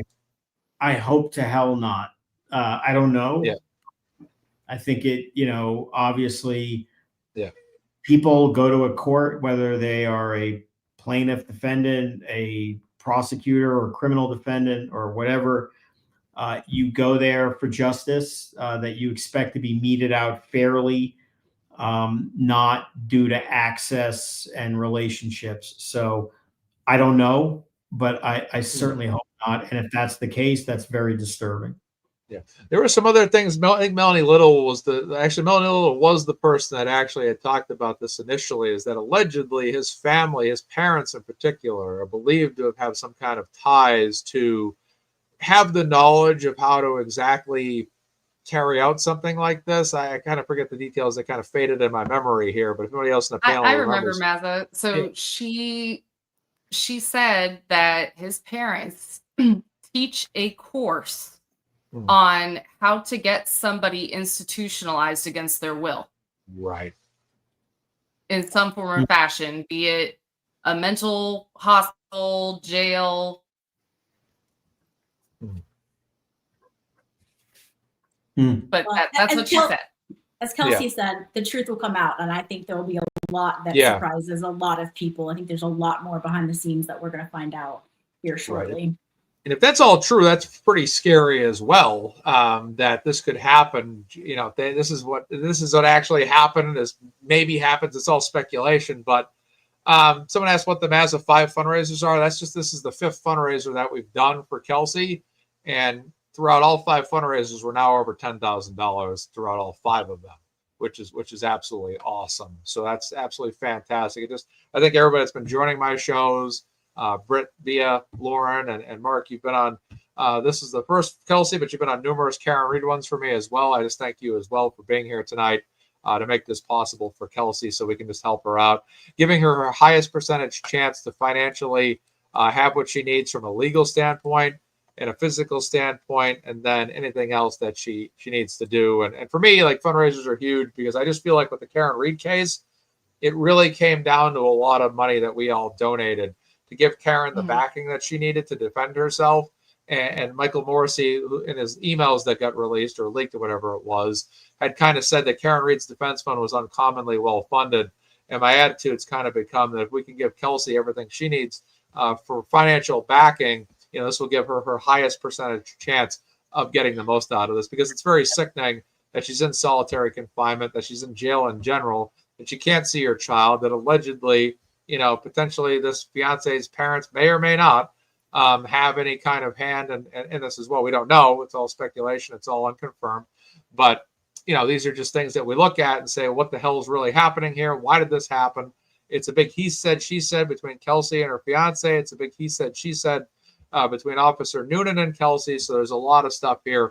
But I think that at the end of the day, no matter what's happened, no matter what is true, false, or indifferent, Kelsey Fitzsimmons should be at the very worst under house arrest, having to submit to alcohol tests. It should be nothing worse than that at this time. Well, everything gets settled out through the legal process, through the legal means, and everyone can kind of sort this out through a court. But it doesn't help when you have a judge that wants to say off with her head and send her to Western Massachusetts. That's not fair either. So those are my thoughts. And she's having to sell her home just to pay for her legal defense. Experts are not cheap. Attorneys are not cheap. And now she's selling her house. Yeah. And she's going to need multiple things as trial approaches, even during trial. They're going to need expert witnesses, all of that. So anything, I know times are tough, but if anyone can spare $5 or a few dollars just for Kelsey, all of that adds up and no amount is too small. I got to say, one of the things you said, this doesn't relate to Kelsey directly, but Mazza, what you just said, where you were talking about drawing a comparison to Karen and how Michael Morrissey sent an email, which I now remember, about how well funded the defense was. Let me just, I'm obligated to respond to that. That is one of the most pathetic things that you will ever hear a prosecutor say. Okay, they are backed by the full power of the government, taxpayer resources. You've seen the money they piss away on everything and anything. And to draw emphasis on the fact that there's actually a criminal defendant who has the ability to punch back, whether it be financially, emotionally, both, as it was in Karen's case for sure, and get support from people like what you're doing, what everyone here is doing, and to speak about that in some kind of concerning or disparaging way. What a loser. I'm sorry. To go back to the conversation earlier, how do you judge prosecutors by their behavior, or what should they do and not do? The idea that you are whining like a baby, that someone you're accusing of murder actually has the ability to engage, very distinguished and competent counsel at great cost, primarily through fundraising and whatnot. What a joke they are. Yeah. Well, and that's indicative to me of them relying on that, and not just with Karen, but possibly with other cases as well. Sure. That their firepower versus the firepower of the defense is their strength. They don't care about how good or bad the defense's case is. They are going to continue to file thing after thing and drain the resources of their opponent rather than work on putting forward the best case that they can. It's awful, absolutely awful, but it tells me, with him pointing that out, that might be one of their long-term behaviors. Yeah. And we have to remember too, Kelsey is sitting in a jail cell right now and has been there for months over something that she's charged with, that if she gets convicted, it's a 5-year maximum. That is insane. Ridiculous. Yeah. Yep. And they said most people just get probation.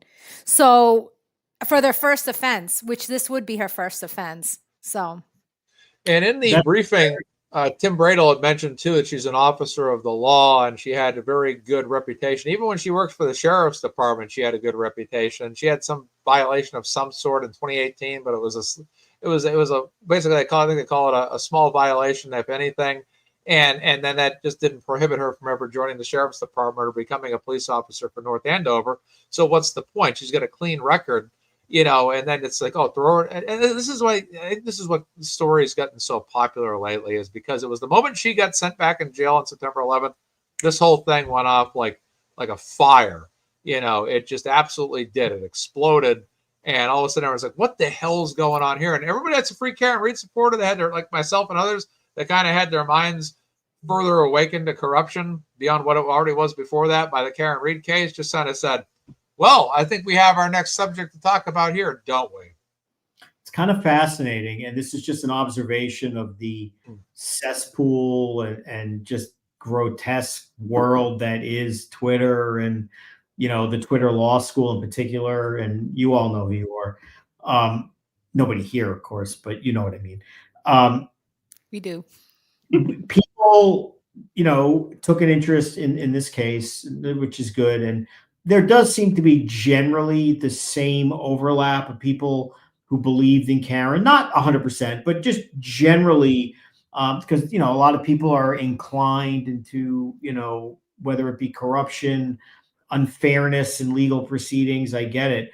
But more to my point, there also seems to be a knee-jerk reaction of the trolls, and the Twitter lawyers just seem to all of a sudden be knee-jerk the other way. And that, I assume, is because of people like you, the fact that, you know, her lawyer is Tim, which of course means, you know, turtle bad, therefore lawyer. Yeah, turtle bad. That's the way it is. I mean, I should share with you some of the messages I get for, you know, being a lawyer, representing people. I mean, I see what goes on online, obviously. You know, today I was accused of, you know, violating privilege and disclosing whatever. It's none. Yeah, no, whatever. It's, you know, again, the Twitter law school and, you know, all that. But it's just fascinating that the usual suspects seem to knee-jerk align, assuming if you support this, we have to support the opposite. It's Right. just, Crazy. it's bizarre. It's crazy. It really is.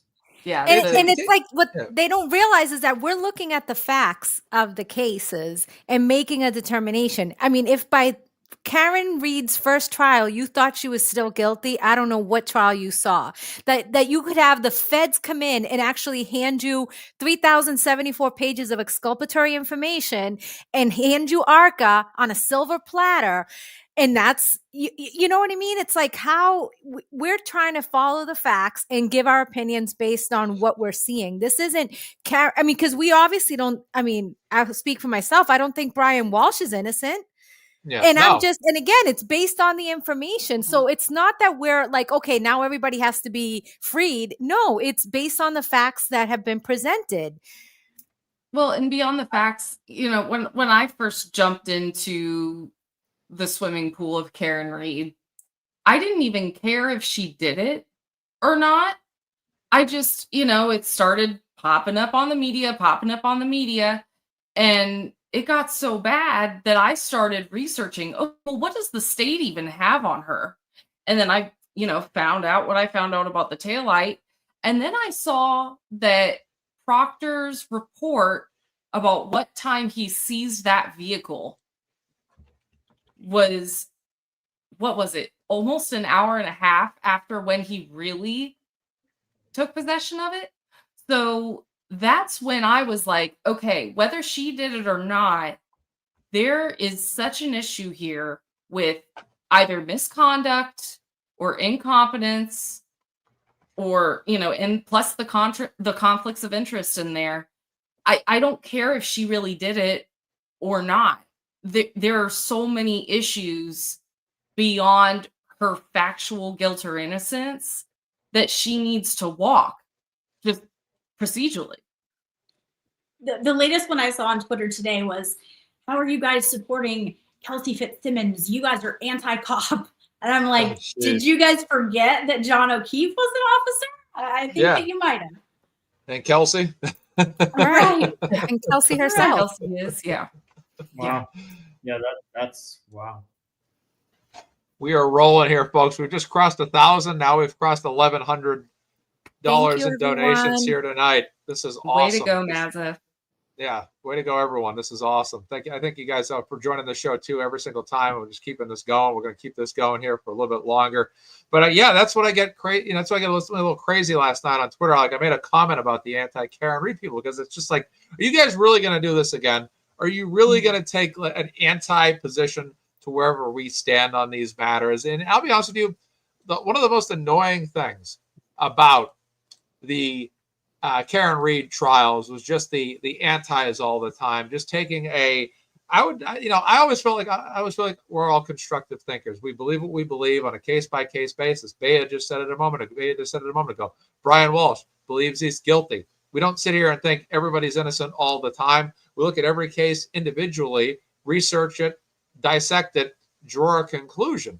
And you have the same folks here on the other side of Karen Reed that are now all of a sudden stepping in, and Kelsey Fitzsimmons is this, Kelsey Fitzsimmons is that. Kelsey Fitzsimmons is going through enough right now. She doesn't really need all these people that only really think that she's guilty because they hate pro Karen Reed people. It's just, please, And the thing is, I probably have more respect for those people, and I have none, to be honest with you. If they actually maybe thought Kelsey was innocent, because it would show me at least they're objective thinkers, which they're not, which is why they think Karen Reed's guilty and why they think Kelsey Fitzsimmons is basically in violation of everything that she's being accused of. So those are my thoughts. And never mind that. She was the one that was shot. Can we just stop and say, That's right. Okay, whatever she was accused of, she was the one who got med-flighted to Mass General Hospital and spent 53 days in a hospital trying to recover from these. They don't just med flight people for no reason. She was in critical condition. She is the one that was shot. Yeah, she's lucky to be alive. Exactly. This shocked me too, because in other cases in Massachusetts that we see in comparison directly with Kelsey's case, nobody died. No harm came to anybody besides the defendant, and here we are with the judge being more concerned for the safety of the public in regards to Kelsey than they were with somebody like Karen Reed. Or, there's someone else who a couple weeks ago just pled guilty to some pretty serious things like having explosives and, being a trafficker of narcotics. And he pled guilty to, I think, every charge. And he was just given probation. No separate hearing for sentencing. I mean, that was just it. Like a snap of the finger. But Kelsey, who did not shoot anybody, who did not hurt anybody, is, and I mean, look at her. She doesn't scare me. I don't think she scares Officer Noonan either. Oh, but he's huge. That guy is huge. That's ridiculous. And let me just make another quick point. She doesn't have her guns. He's the one with the gun. Noonan is the one with the gun. She doesn't have her firearms at this point in time. So exactly how is she a threat to the community? Yep. Exactly. And again, she's a cop. She's a former cop. It's not like she's someone that has, like, for example, a lot of times people get thrown in jail because of previous violations. They had a history of something. They've been, Mr. So-and-so, Mrs. So-and-so, Miss So-and-so. We brought you into court a few times now. This is the 5th time you've been brought before this court for 5 different reasons. I have no choice now but to throw you into jail. And like I've said before, if this judge wanted to threaten or put Kelsey going to jail on at stake here, why not first give her a counter option, meaning, okay, you guys have come to us. You said you can't do the breathalyzer. I read the charging documents. She's doesn't have any DUI related charges. Boom, boom, boom. No history of violence before this situation. Okay, we're going to go ahead and accept the urine or blood counter that Tim Bradel has brought before this court today. And if she's in violation of this for any reason, then we'll throw her in jail. That's the problem I have too, is that you couldn't have at least given her that alternative and given her, she should have given her more than that. It should have been like, let's just give you a chance to do this. Because again, it's a cop, no history of violence prior to this. It's a he said, she said, and she hasn't officially been charged by a jury with anything related to this. And that's what really kind of keeps me up at night, saying to myself, WTF.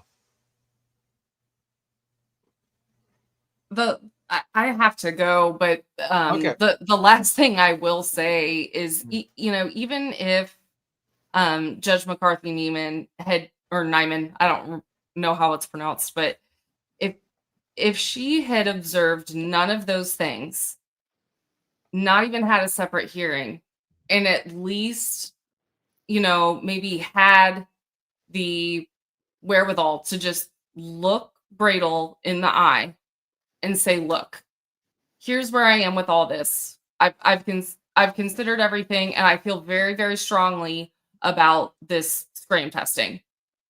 Can you suffer through it? If she can't, I'm going to feel the need to revoke her bail, and we'll have a hearing on that. But she never even made that clear and had that moment with Bradel and Kelsey to be like, look, I'm not going to make any adjustments to the probation. So you tell me how you want to proceed. Is she going to continue to try with the breathalyzer? Yep. Or, are we going to keep fighting this? She never did that. It almost felt like an angry parent, like just for asking me, you're grounded kind of thing. To revoke bail where there is a non-revocation hearing and they're having a philosophical discussion about how do we amend this, but we all agree that if she has to do it, she'll do it in whatever way, and that hearing ends with revoking bail. I mean, we're being repetitive at this point, but that's non-judicious. Yeah. That's just mean girl stuff. Right. And it's at the end of the day, it is a blood alcohol test. That is basically what it is. It's a blood alcohol test, and it is not a debate as to taking the blood alcohol test or not. It is a debate or contention to the form of the blood alcohol test. So who gives a fuck if it's a scram test, or if it is a urine test, or if it is a blood test? At the end of the day, a blood alcohol test is a blood alcohol test. This judge is sending her to jail, and she's been in there for, again, over probably 65 days at this point. And we're going to sit here, and this judge is going to say, you know what, I'm going to throw her in jail not because she's refusing to take the blood alcohol test, but because she doesn't want to take this specific one. And then that's where I have the biggest argument, is that she's willing to take a blood alcohol test. And the reasons for not wanting to take that is not to rebel against the court, not to rebel against the orders. It is because she is physically unable to perform that test without extreme difficulty. And that is absolutely what this is all about. And it's just absolutely ridiculous that this judge can look anybody in the eye, including Kelsey, Tim Bradel, Martha Coakley, whomever, and say, yeah, well, we're going to send her back to jail. Send her to Chicopee. It's just where you get to the end of the day and you look at this stuff. It's like, how ridiculous is this? That's all I got to say. And, we love spicy Mazza. Oh, yes, we do love spicy Mazza. And that motion, let me say too, was them trying to get ahead of a potential problem. So rather than wait for Kelsey to fail, exhaling into that breathalyzer, or waiting for some other form of violation issue, they were doing the upfront thing by going to the court and saying, look, we're doing it. We tried, we gave it our best effort, but we're having issues. Before this turns into a problem, we want to bring it to your attention. And this is what they get for it. Yeah. They got punished for being proactive. They saw a problem. They brought it to the court's attention. Bradel did what he was supposed to do, what a good attorney would do to advocate for their client. And then he got That's right. Unbelievable. Well, I've got to run, guys. It was great chatting with all of you. Always good to see you, Lauren and Bia. Mazza, thank you again for having me. And Mr. Bettero, it was wonderful getting to talk with you tonight. I really appreciate it. Yeah. And before you go, is that a Gen, what I think it is, license plate 227? Is that what Yes, it is. I had it made. I'll send you one. I had it specially done. I think I still have the name of the I get all kinds of weird gifts. Just I have my friend, which was from Rich Microdots. Thank you. I have somebody gave me a solo cup. It's actually ceramic. Nice.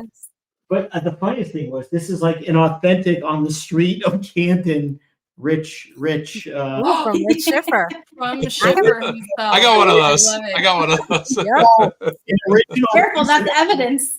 Yeah. You'll appreciate this. Mark. I have an Aiden turtle rubber duck.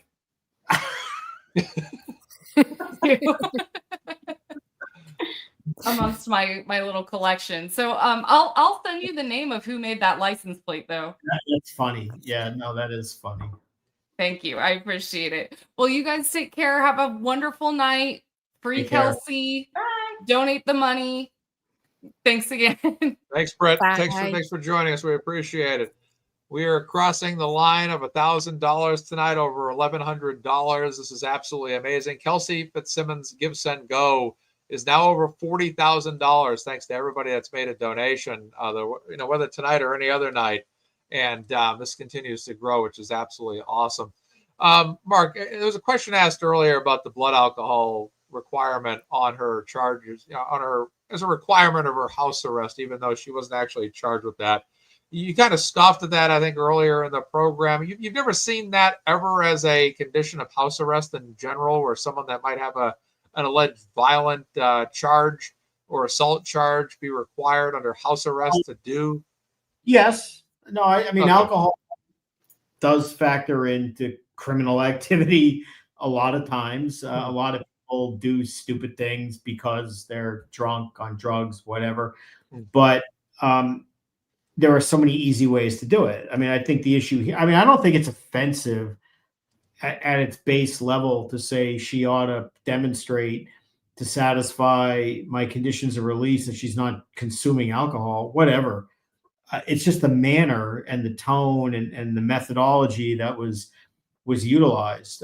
But if they wanted to put her on house arrest and again do any kind of blood testing or wear some kind of thing that could even monitor your alcohol or pee in a cup, or didn't the probation guy say we'll go there or whatever it is? Right. Yeah. I think the way that it's being enforced by this judge is simply, that's the way I initially ordered it, and it's my way or the highway. And that's just stupid, given what this woman is going through. And it's, when she's challenging the medical evidence, I mean, give me a break. She got plugged bullet in the chest. I mean, are we really, yes, you can get medical testimony, you can get all of that, but are we seriously doubting that this is some kind of scam and she's just trying to get out of taking this stupid alcohol test? I mean, come on.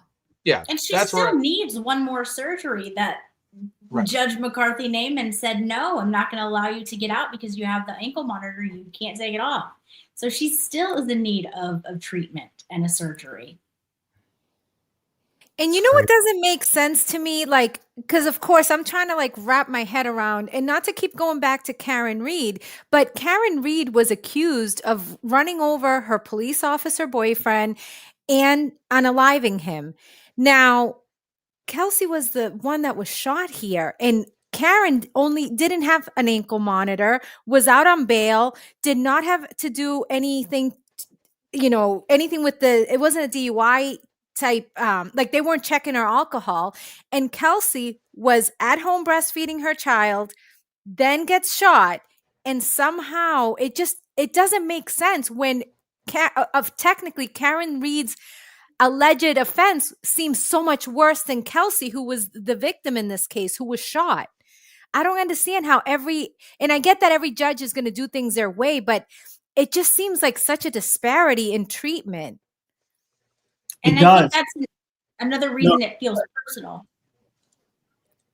I was just going to say, I don't know who that sounds worse for. On the one hand, obviously, this judge, why aren't you allowing her out on, given what she's facing, everything else? And on the other hand, you say, oh my God, they really charged Karen Reed with murder. You're just like, what are they? I mean, it's not really good for anyone. But yeah, no, the reality is, whatever this woman is charged with, it really bears repeating. The market was set on what this judge determined satisfied me that she's not legally dangerous. And not consuming alcohol was a condition of that. And there's no dispute that she shouldn't consume alcohol. It's just, how do we do it given her condition? And the fact that there is a dispute over that and no common sense could prevail other than, well, naturally what we'll do is just lock her up for 2 months and counting because you can't take a breath test that I ordered because you're full of lead. This is stuff you would expect, in the Soviet Union of years past, not in 2025 in an American courtroom. And it's Right. and that has nothing to do with the merits of the charges against her. The fact is, the judge said, I'm willing to release her on these conditions. And she's not violated those conditions. All she did was approach the court and say, is there a different way that we can implement the test to get to the same result? And that morphed into put her in jail. Yeah. That is disgraceful. Yeah. It is. Now, what kind of complaints can be filed against a judge like this? I think we might have talked about this with Judge Canoni, where it's like, you're just gonna sit there. We're gonna sit there. We're coming to you. She's taken all the tests, all the breathalyzers. We're admitting that she's having pain, and you're just gonna point your finger to the right and say, go to hell. Which is basically what this judge has done. It's just that's what bothers me. But I guess in essence, what they can do is what they are doing, which is that they're taking this to the Supreme Judicial Court of Massachusetts. And I truly hope that they'll hear this argument and take it for what it's worth. My only concern is that this is my particular observation. Mark, if you have any agreement or disagreement or see it differently, please let me know immediately. But I just feel like these SJC, judges here typically always defer to the judgment of the judges that are being essentially petitioned by the attorneys. And I kind of think we saw that with what happened in the appellate court with Karen Reed last year, where, Attorney Weinberg, who represented Karen, went there, did fantastic making his arguments. And they seem to be, to some degree, mostly open to it and placed more of the burden on, the opposing attorney there. But I'm just concerned they're going to come back and just say, well, we're not going to look at this too objectively. We're just going to defer to the judge in this case and what she says is her ruling and her right as a judge to do. That's my concern. It gets complicated. I mean, the way appeals work, normally appellate courts will defer to the factual findings of the lower court because they're better suited to judge the credibility and the evidence, where an appeals court theoretically is there to determine whether the judge made any errors of law, while crediting what the lower court said about their factual conclusions, unless there is this concept of abuse of discretion where they say, in essence, this is my legal analysis, that the lower court is just batshit crazy on what they found factually, which I'm not suggesting may not be the case here.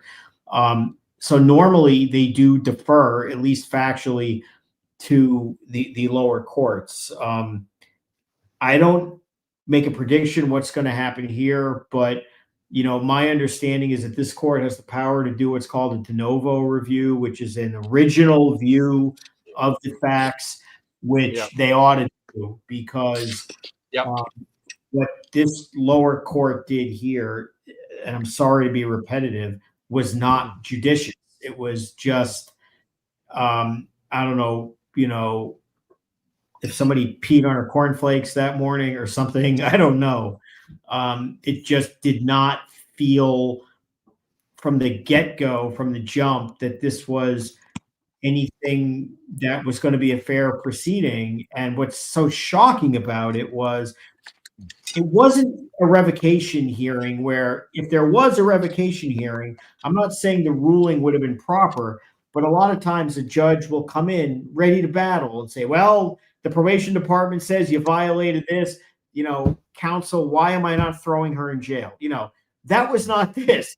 This was them just saying, look, can we just kind of move this to that a little bit? And it morphed into sending her to jail and storming off the bench. What the hell happened here? Yeah. And I think everyone felt that, like, what the hell happened here? As soon as the thing was over, it just left us with such a horrible feeling. That shouldn't be the case. No. And nightmares from Beverly Canone.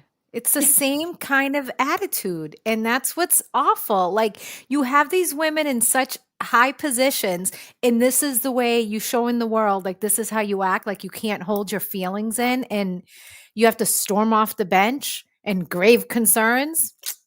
Crazy. That's what bothers me about this, is that this kind of really has a lot of aura that the Karen Reed case does. And so in terms of essentially being cops against cops, it's a pin it on the girl type of situation as well. And then you get to the courtroom, and Mark's heard me say this multiple times on shows we've been on. The judge is the biggest problem, was my saying during the Karen Reed trial.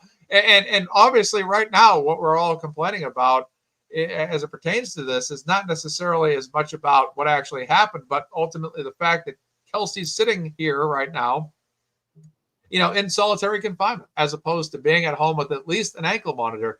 And that's what bothers me about all this the most at the end of the day, that this is what the decision is because of a blood alcohol related test. Now, what I'm concerned about, though, is I'm thinking that Bradel, when this thing goes to trial at some point as it pertains to what happened in the house or wherever it may go legally, is that all these doctors have really said, that she's mentally healthy, that she's been reviewed by behavioral health specialists.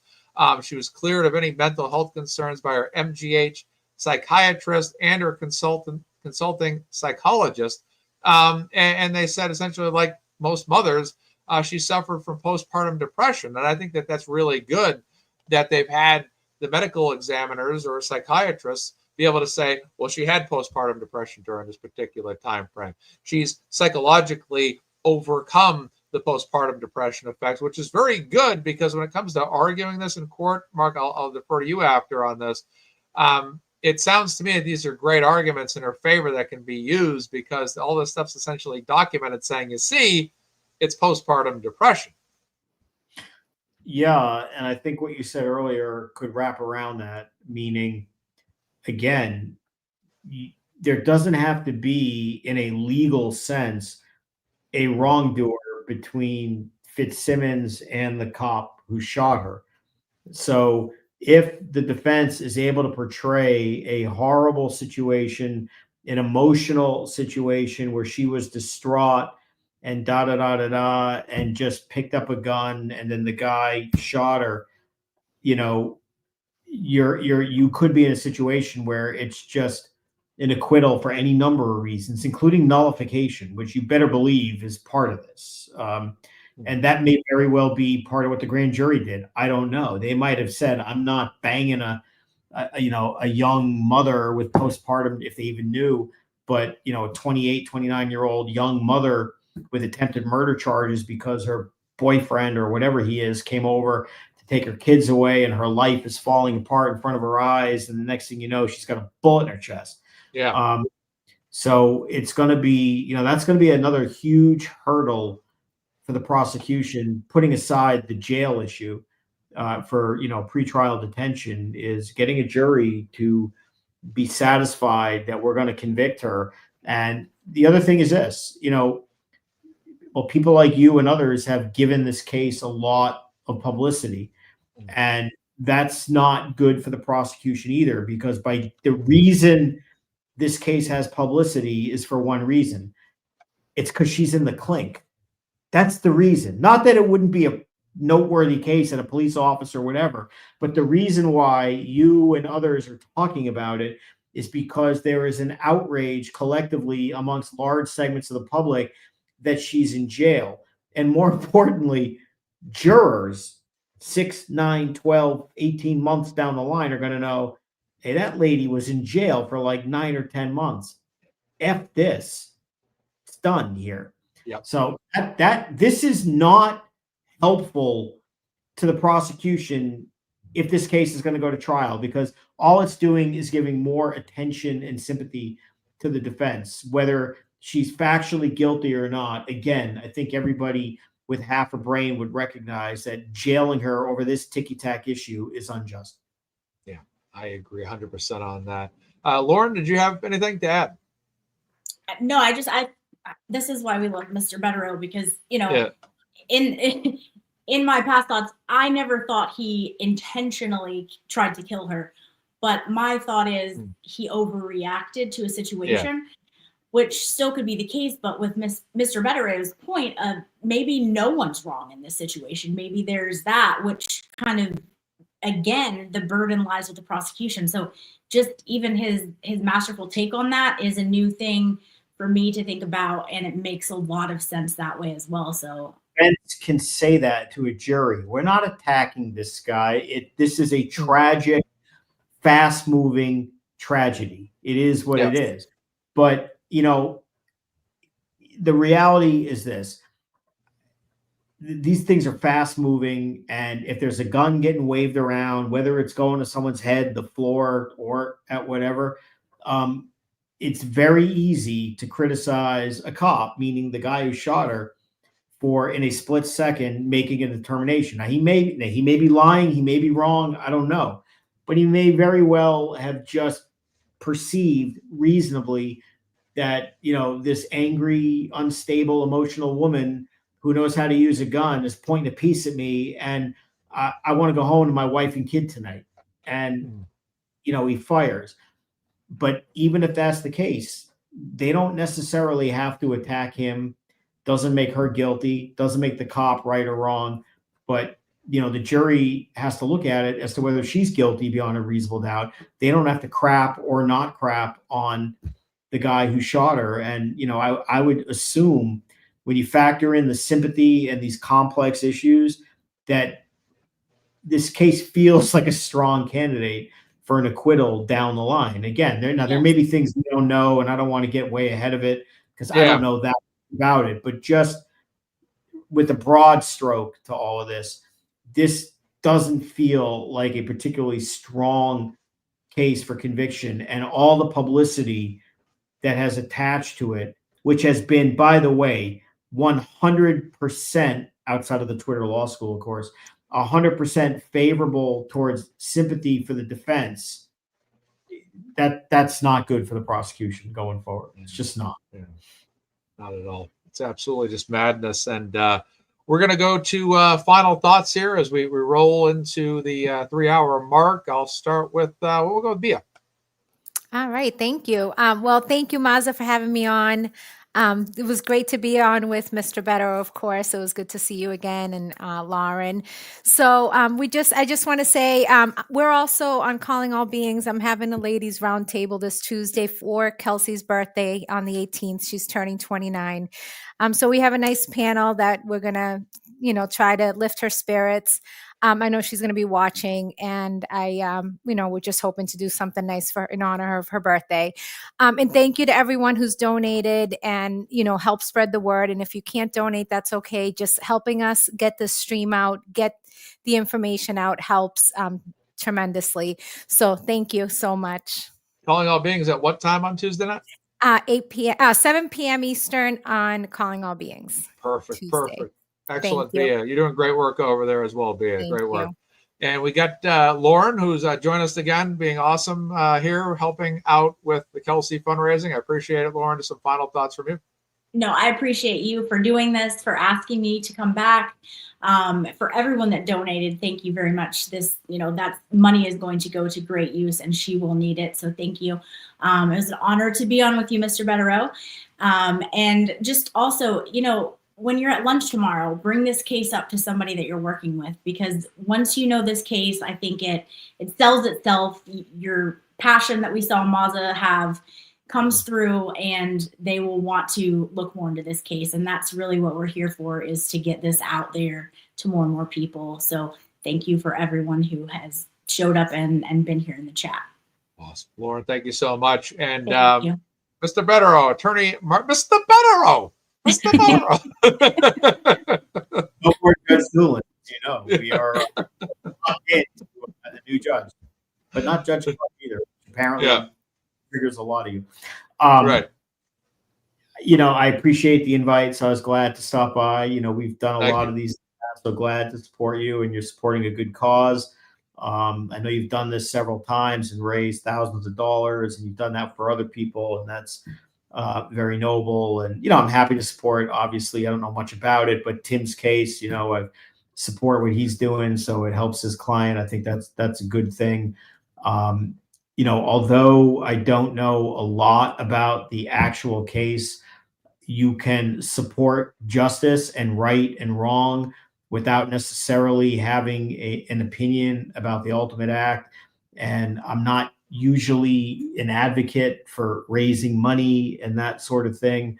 But what I can simply say is unequivocally what happened in the pretrial detention phase of this case is just an absolute joke and travesty of justice. And if that's what calls people together to support a cause and brings awareness, then I think it's a good thing, because the case will play itself out. But from a lawyer's perspective, I can tell you, you need a client out and available to assist you, assist them. And, that's an underrated component of this. It is so much harder to defend an incarcerated client, especially one who's way the hell out in the sticks and all the way out in Western Massachusetts, like that, when you're all based, in the Boston area. So, what you're doing is noble. You're raising a lot of money, and, good for you. Thank you so much. I appreciate it, Mark. Thank you for coming here as well and joining this program tonight. We already had a Patriots victory already done for us on Thursday night. So. Yeah, that makes it easier. It's just a red zone day. I like, what? That's good. An early win is just red zone. And exactly. For a while, it looked like the Bills were going to lose, so that was unfortunate. That would have been nice. I know. The wins for the Dolphins today too. They won a heck of a game out there in Spain this morning against the Commanders. Both teams were going for it on 4th down and both messed up, and then the Dolphins got to win, the Bills got to win, but oh boy, Patriots are looking good though, which is great. Yeah. Losing Milton Williams is tough. That's a tough hit. Yeah, absolutely. But they're okay. They're good. Yeah, absolutely. Moving on to Cincinnati. So next Sunday night, Sunday afternoon or whatever. We're on to Cincinnati. Exactly. All right. Well, ladies and gentlemen, I'd like to thank all the people that tuned in tonight. I'd like to thank everyone that joined. Attorney Mark Betterow, Lauren, Bia, as well as Britt Happens. This was a great show tonight. I thank everybody that's tuned in. Please subscribe. I always got to plug the subscriptions. Please subscribe to my channel and like this video. Yeah, the grip thing. But no, guys, I appreciate this. We did a great thing for Kelsey tonight. Looks like our final total. Let's just get one more quick check. Oh, we got another one. Let's get the total adjusted here. So it looks like another couple dollars came in. $1,221 came in tonight. That's pretty good. Right? Thank you, everyone. Thank you. $1,200 mark, and that's, I guess, that will be the final total. And I appreciate that. That's fantastic news. And again, over $40,000 on her GiveSendGo fund, which has been absolutely fantastic as well. And then through this show, all the guests, all the people have donated. We've crossed the $10,000, actually $10,400 something right now. I'll get the final number out later, but that's really, really good. It's helping her out, putting her in a better position to defend herself and also get the medical expenses taken care of as well. So I thank everybody who joined us tonight. Have a great, great Sunday evening. Again, Bia, thank you. Lauren, thank you. Mark, thank you. Britt, thank you. And free Kelsey Fitzsimmons. That's all we got to say. And Karen Reed returns to court on the 21st this week. Kelsey returns to court on the 25th next week, right before Thanksgiving. So that's the upcoming schedule. And all right, that'll do it. So from MazzaMedia, I'm Mark. Everyone have a great night and have a great week. Hopefully it goes by quick and Thanksgiving gets here soon, because I'm ready for my turkey and my pumpkin pie. Take care. Sounds good. Thank you. Bye, everyone.